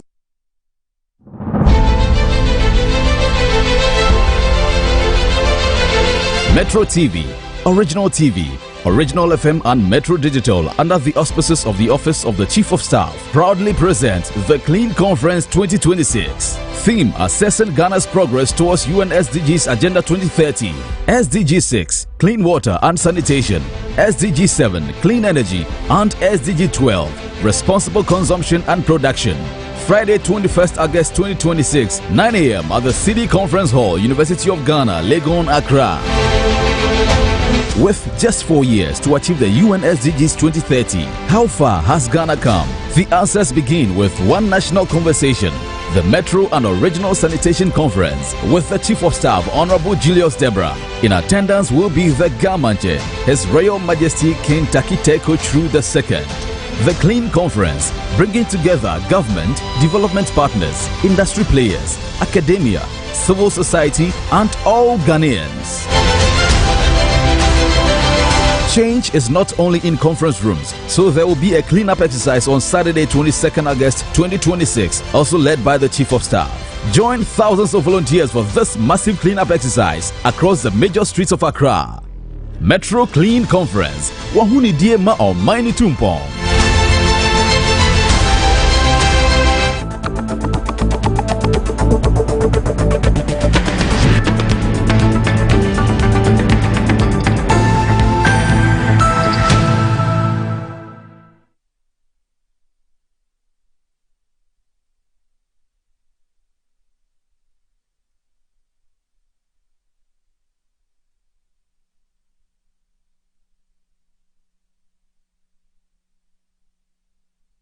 All right, you're watching Good Morning Ghana on the Metro Television. Once again, we're sorry.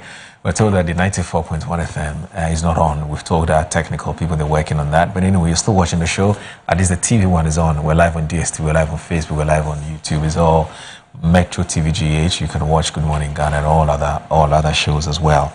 Let me remind you that I'm still here with Dr. Ekuamwa. She is with the She's actually the press secretary and spokesperson for Dr.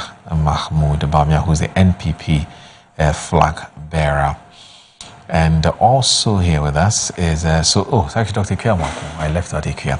And also here with us is Don Kofosini, who's the Deputy Director General of the National Service Authority. Both of them are here. He is also representing the NDC. Right, so, Doc, you gave me an indication that you're so fired up for a response. I actually wanted to ask you whether indeed, as you're preparing to give me a response, whether you didn't think that maybe a DNA drone, or it has to be, we have to involve more prayers. As Duncan Williams has said, it's a look, the matter. We need to pray more because he thinks that there are some strong forces. This is a physical matter. It's a physical matter. So you deal with it physically. Yeah. Oh. No prayer matter. Well, as a scientist, I find it a little strange to go on that tangent. It's a physical matter that we were told that any president committed needs just 2 weeks to handle it. Yes. So if it's been almost 2 years and we are not seeing any improvement, what does it tell us? That they are heavily involved. That was the same. That was their line of argument in opposition. I find this position a bit interesting because I know you're a very prayerful woman. You don't. When it comes to punching the NDC. I think we've been praying on this Galamsey matter spiritual fathers for way too long. And I think sometimes God expects us to actually take the bull by the horn and deal with an issue if we find it pressing enough. Okay. And that's what I think this Galamsey matter is. When the NDC was in opposition, they led the whole country to believe that it was members of the MPP that were involved in Galamsey. And so when you change government, immediately everything will be fine. My brother here, Alaji, misled the viewers a little bit. I'm a Christian.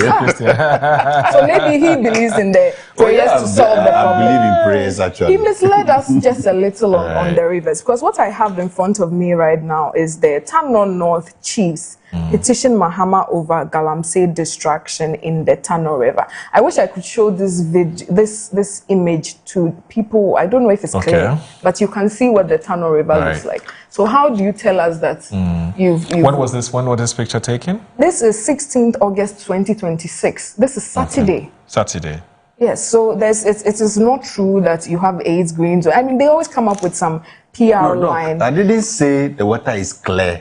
I said the turbidity level, according to the measurement, has moved from 134 NTU to now 14 NTU. It is not clear. And that is it should be at 5 before it's clear. I'm disputing that. No. I'm disputing that it has improved. EPA, because that is not my figures. She said she just proved it. Yes. That's the Tano River. Yes. Yeah. So how do you tell us that there's been an improvement here? And there's no, you haven't. It's a measurement. Let me see what clarity is zero. The EPA has to prove that turbidity has reduced. The last time we checked, when the is it Kwenyako? Yes, when the Kwenyako treatment plant was unable to process water, it was because the turbidity levels had gone very high. Recently, I saw some journalists even making posts on Facebook that it used to be very easy for them to access this kind of information from the Ghana Water Company. But now, it seems that there's been some pressure on them from the top to not release the information about how bad the issue of Galamsey is getting. And sometimes you don't even need big reports or EPA to tell you when something is getting worse. I told you that over the weekend I was in Kumasi, and this time I drove to Kumasi and drove back. When you get to Konongo and Co, you don't even need to veer off the road to see the distraction that is happening. And what is the excuse of the NDC? They come, I didn't know that now the NDC is aware that alternative livelihood is a way that you can deal with Galamsey. When the MPP was using alternative livelihood, they came up with all manner of theories to give that very good initiative. I think it was under Dr. Louisa, was it Louis? There was this thing she was actually superintending of. I forgot. Yes, there were many instances of the alternative livelihood. There was even one that involved training some of the miners at UMAT to be able to do more sustainable she was the one mining. in charge of that. There was Louisa Carroll. Yes, to give them seedlings. You know, all of these things that the NDC claims they are doing now, and so the people of Ghana should clap for them in the fight against Galamsey, are all things that were happening before that was not producing adequate results for the people of this country. They came and they told us that this is a problem. Several of their ministers right now, this is a problem that if the government was serious about, would take less than 2 weeks to handle. Now we have the president himself admitting that he knows that members of his party are involved in the matter. And indeed, almost every month you hear one allegation or the other coming out from some quarter involving some member of the NDC. If it's not their constituency executives, it's the DC, it's, you know, it's all over the place. And instead of them to come clean on that, now, another very interesting thing. Before 2024, Galamsey was a problem that the government was supposed to solve. After 2024, now everybody should come on board. And I have especially sat on this table to say that this Galamsey menace cannot be solved by government alone when we were in power. The NDC did not want to hear that. They said it was the buck stops with government. And I don't know why now the rhythm has changed, and Husseini is trying to tell us that we should involve the chiefs and things. How do you involve the chiefs when there's even an allegation where chiefs essentially asked an MP to not come to the constituency again because there were allegations of Galamsey against him? It's been almost a year since those allegations were made, and we've not seen any action taken against that NDC member of parliament that was supposedly involved in Galamsey. We also heard the tape, the lead tape that involved Collins Dauda and all. Nothing has happened of that. And the first issue I was talking about was the matter in Alwyn, where the chiefs there came out boldly to say that the MP was involved and blah, blah. Nothing on that has been done. And I've given you several other examples. In fact, there's even an issue where Erastus made a post about the national security in Ashanti region even taking over a legitimate mine and mining illegally. No action has been taken against them at all. But they always come out and want to give us flowery language on what you've done with alternative livelihood, NIMOS arresting people. That's not new. So many people were arrested in the previous 8 years on Galamsey. There was alternative livelihood. So how do you expect to be doing the same thing and expecting a different result is what I expect. What's the question I have for the NDC? With how much they made Galamsey a topical issue going into the election, I frankly expected more from them. I expected some more ingenuity with how they go about the issue. But now it's quite obvious that they are also deeply involved in the matter, and so they cannot address it properly. This takeover of the Adamu's mine, the revocation of license, also done in a very shabby way. There's a laid down procedure for revocation of license. I hear you're supposed to provide the person about 120 days to be able to rectify whatever problems you have seen and whatnot. But the timeline is as funny as the NDC's argument on Galamsey this morning. On 21st April in 2026, the Minerals Commission recommended revocation. But 2 days after, by 23rd, the Minerals Commission, the minister had accepted the recommendation, and on 24th April, Adamus was informed that his leases had been revoked. So this all happens under 5 days, throwing the 120-day opportunity to remedy the situation just in the water. Like it just looks like something they want to do. What is very interesting is this concession is also located in the constituency of the Lands and Resources Minister in Elembele. So I think this is something that we should keenly look at. There's definitely something fishy going on there. What is the rush to revoke these licenses?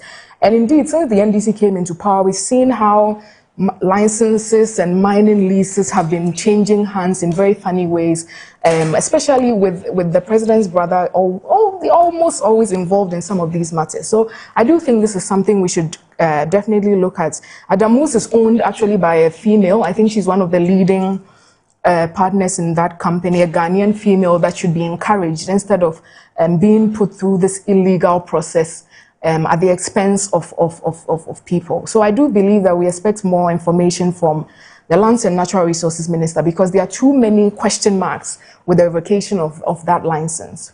Okay. Zeni Donko. We have. Moro, I didn't go on the Adamus issue. Yes. Yeah, if you could allow me a few minutes. So that you know how to go about. But we have just 4 minutes to go. Wow. Otherwise they'll take us off. They'll take us off. Yes. They give us an extra 20 minutes, and the time is almost up. Oh, okay. Yes. Oh, sorry. Oh, so it's actually 9 minutes past 10, right? So we actually have 10 minutes. Okay. Oh, okay. So since she started, you can do some 5 minutes, and then we can split the rest of the 5 minutes. So quickly, let me help my dear sister, the scientist. Okay. So in 2024, the water turbidity level at Ankobra. We want the source. So. Yes. This is something EPA does. No, you can be reading. My dear, that's why I said just go to the EPA website. Okay. They have all these things there. So source is EPA. Source is EPA yeah, website. You can easily read. Yes, please do. So July 2024, the NTU level at Dominacy, and that is where I want my sister to pay. Normally they pick particular spots. So it's not the whole stretch of the river. So maybe I can measure the one I gave you earlier on, the 139 to 14 was at Sefi, the tunnel. So the tunnel in Sefi may be clear, but tunnel in, how do we call it, BA or Ahafo could be different. Sorry, Ahafo or Bono could be different. Now, this is Dominacy. So not the entire stretch, but in the portions of it? Yes, okay. They normally take specific areas. Portion, okay. So at Dominacy, as July 2024, it was 3,720 NTU, which means don't even drink at all, don't even go close. July 2025, the same Dominacy, 2,920. Still though high, but there's a drop. And that is what I'm trying to say, that it's happening along some of the stretches. The turbidity level may not entirely be clear now, but there's a drop because now there's an active combat against illegal miners on river bodies. Right. You see, so that is where I want us to avert our minds to.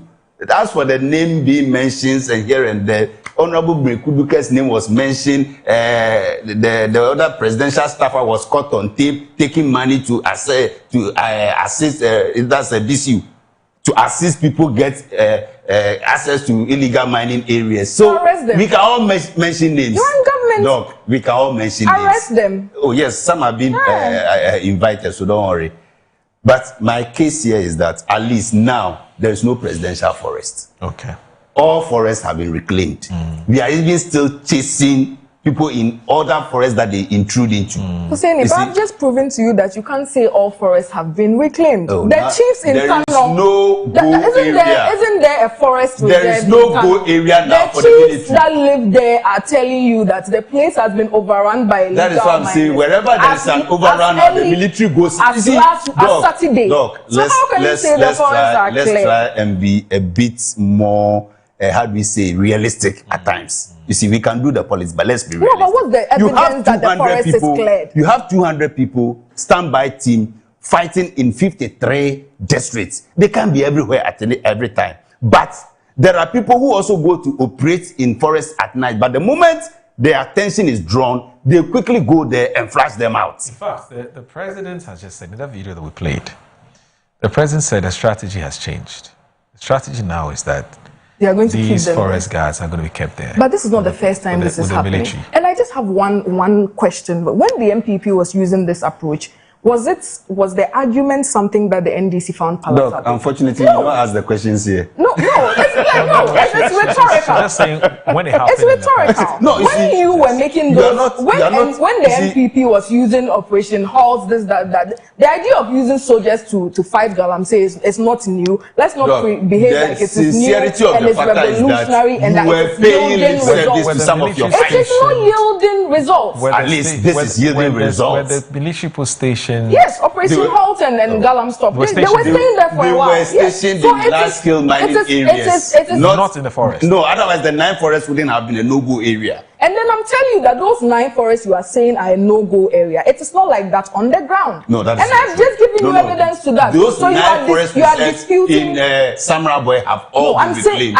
Now there are soldiers stationed there, let me so nobody can go inside. This is going to be evidence-based. Yeah, you see, that's why I said don't mistaking Tano for the whole stretch. No, there is Tano in Brong Ahafo region. There is Tano in even Samra Boy. So now you are there is Tano everywhere. Which of the Tanos to pick? No, you see, don't make that mistake. That's why I'm trying to guide you. If you take just Tano River, you may be mistaken because Tano stretches from all the way from the But you are the Bono one region saying to that the all western the region. forests have been kept clean. I Isn't was that so? specific And that I'm telling 9 you of that- the no-go areas have been reclaimed. Now soldiers have been stationed there. Which I'm so telling those forest you, reserves are no more. What you are saying, like number you're one, saying. it is nothing new. Number two, I am disputing that those 9 Doc, you forest let me reserves flow. I are had just clean. five minutes. Okay, so you let me finish. flow. Moro, you see, let's also not try and use emotions to just cover people up when they do illegalities. Is it true that Adamos' license has expired or not? Is it true that Adamos was engaged in an illegality? So a large-scale company takes a mining lease. Once you take the mining lease, you are supposed to start work. Legally, are you supposed to subcontract? No mining company is allowed to do that. That I take a mining lease, then I also now go divide my concession and allot it to small-scale miners and say mine and bring me percentages. They've denied it. That's your allegation. You see, fine. So they've denied it. Minister also has. So the Chinese people who were arrested on their site, and you say, oh, they were illegal invaders on your site. That's what they said, yeah. How do you go bailing illegal invaders on your site? The same company that you say have invaded your land, you didn't give the place to them. Then police arrest them now. Then you, the same company that your property is being invaded, you go and bail the people. So if what you kind are of so sure about humanity your is that? allegations, why not give them the 120 days period to be able to rebut? What is the rush? Look, I don't No, know. no. There's a laid down procedure by the Minerals Act on this matter. There are two schools of thought. There are some who say, go strictly according to the law. It doesn't matter whose ox is God, right? And there are also those who feel that, look, because it's a Ghanaian company, she's a woman. No, you see, that's why I say let's not add emotions. No, just a second, just I beg you. I'm saying that there are some. I'm not. It's not about what I agree or not, but I'm saying there are some who think that, look, this is one of the what do you call it? One of the few women who are into mining, and she's been doing this for God knows how long. And so even if she's breached the law, isn't there any other way we could have gotten her to fix the mess? And rather no, than you know, take the thing away? So not that's to one, even that's cut another you. school One of of the thought. most rampant things for legitimate concession owners Right. is that usually the concessions are so big, you have a couple. When you move from where you are to another place, the most common thing is encroachers will come there. Of course. It is not something that is new to people that understand the mining world. So this should have been investigated properly, especially when there are so many question marks, you see, if you want us to on the deal with matter the of issue Samurai with Boy emotions, and we can Tano. deal with it. You know, even Joy News has recently had an expose in the Samurai Boy forest, which Doc, you anybody have your can, turn, oh. can Google. If you can Oh, just no, be patient. 10 minutes is almost No, over. you're not It's being true. We have fair. to You be kept interrupting. Okay. You didn't let him flow. That is the point. And today I was warned, but it looks as if I'm rather the victim here. Our time is running out. Our time is running out. Tomorrow, as we speak, sir. Adamos Please do this in just a owes unpaid royalties to the tune of 86 million Ghana cedis. Wow. 290.5 million in taxes arrears. $2.56 million in mineral rights fees. Total debt 377 Should we go and million look at fiscal Ibrahim shortfall. Mohammed's numbers? If Oh, everything please. was You so see, big. Dog, this is not fair. No, I'm saying, should we go No, and this look is at not that? so fair. Yeah, please go ahead. You see, so the minister just didn't stand up and decided to target Adamos. There are a lot of plethora of issues All right. that they are dealing with. Okay. All right. Okay. I don't know how we're going to do this, but the two of you, I've been fair, haven't I? I think you've just... You've been unfair to me because whenever she's flowing, I keep quiet. No, you see, I can see that my brother here is having a tough time because on this matter of Galamsey, it's very clear that they have failed. No matter how they try to massage the issue and use big grammar, you have failed. Okay, let me do this Joy does, let me just 1 minute. Joy has gone into Samurai Boy Forest Reserve. People are mining there. Tano River, people are mining there. In fact, the chiefs in Tano are calling on the president to improve the situation. And you're sitting here saying that you've cleared the forest. Before they take me off, I beg you, let me just read this person. I beg you. So Alhaji Swari from New York says, Moro, this government cannot solve the Galamsey menace within just 18 months, but it has clearly demonstrated a willingness to fight it. President Mahama has shown the political will. to confront the problem, and there's certainly more room for improvement. It was this government that got Parliament to amend LI 2462 to strengthen the ban on mining in forest reserves, rescuing 9 forest reserves from the control of illegal miners after the implementation of the MPP's party Yensika policy is by any reasonable measure a general improvement in the fight against Galamsey. The MPs claim that Galamsey has become worse and that this government is not supported by any evidence. Honorable Donko Fuseni has laid out the fact on what the government is doing to combat Galamsey, and the difference is clear. All the indicators demonstrate an improvement in less than 2 years in the tenure of this government. This is a marked departure from the Bawumia and his boss presided over for 8 years. We should judge the government by the concrete measures he has introduced and the progress being made, not by partisan propaganda. Alhaji Hamza from Pig Farm, he says that, my brother, the question is, I always want to ask the MPs that what was the reason behind the passing of the LI 2462 to allow mining in our forest reserves? I need answers from communicators of the MPP. Today, as we speak, the LI 2462 has been revoked by this current government. This alone goes to show how committed this government is to fight against Galamsey. And my humble opinion, I don't think the MPP has the moral right to criticize the MPP as to cross the NDC, in the fight against Galamsey, because their record in the fight was 0. And then finally, before I go, Desmond says, can the MP woman allow us to enjoy the program, please? Oh, Charlie, I'm mean to. When everybody, imagine Joyce calling me to tell you, Fuseni, be careful with my sister. Then I come and her sister is rather beating me up. Can you imagine?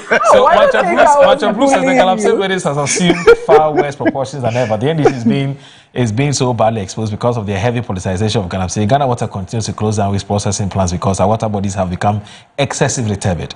West, though, the Blue Water Guards, the military and the police have all been compromised. I wish for the generations to come. Macha Blue, the second attack. Thanks very much, Dr. Kia Amaku, for joining us. And also, Donko Fuseni is a deputy national, deputy director general, of the National Service Secretariat. Of course, as you do know, Dr. Kia, levels don't change. He's not a press secretary and a spokesperson of Dr. Mahmoud Bawumia. Thanks very much for joining us. And my name is Aldo Moro. Thanks for watching Good Morning Ghana. And I say assalamu alaikum wa rahmatullahi ta'ala wa barakatuh. Have a good day. Bye-bye. Yachinwa wonu ankasa na amena e Galamsey site a otu eye Galamsey no enti ya pese mu hu ya de na ma aban ye hwese aban no be ma mra ya den adino efise na na nkobia he no wonso nche obi a wa ha ye nyina ye mabunu ye nyina na ye boa se ta na so be fa ntuma pa ya den afura enti sentrofo ye nyina nyina ye nkobo obi apa eye ha ye nse na nkobia he no ya friend aseda owo eye friend na amoako ata sana nkonya din ya den etie ewo eye atwenkonya omo wata na so wase enti mo maso ate se Galamsey ekoso ewota no mu no nana ankobia hene a ye friend aseda ana nkonya din de nana amoako ata ono na etu eye Galamsey na MC ne nsabi anya den eni enti asama MC so aso ate se papa ye hu na hu eye abo no won ho yampese ohini bia beba ho abeka kire ne se onjai no oma mra ne nuni because so nche mra yenso ye gina asamra ne ya mra ne ye nye den eni yenni ne yampese ebe hu ne nana bi o sabi wode ne chaw ono be fra ntoma akose MC nye den ya we nye politics e ya ade a ebeboa amata no ani atinyate sanye be ya di moni a ye gin wo Galamsey hu no eto betwa ama yenso so tano so ene tano no fafa ne ntoma pa ye den afria ya.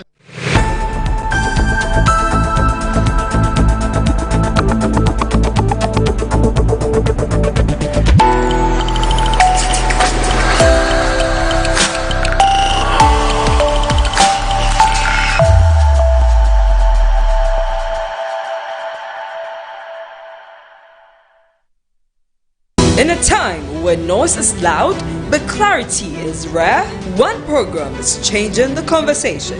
Welcome to the Intelligence Desk. This is not a talk show. This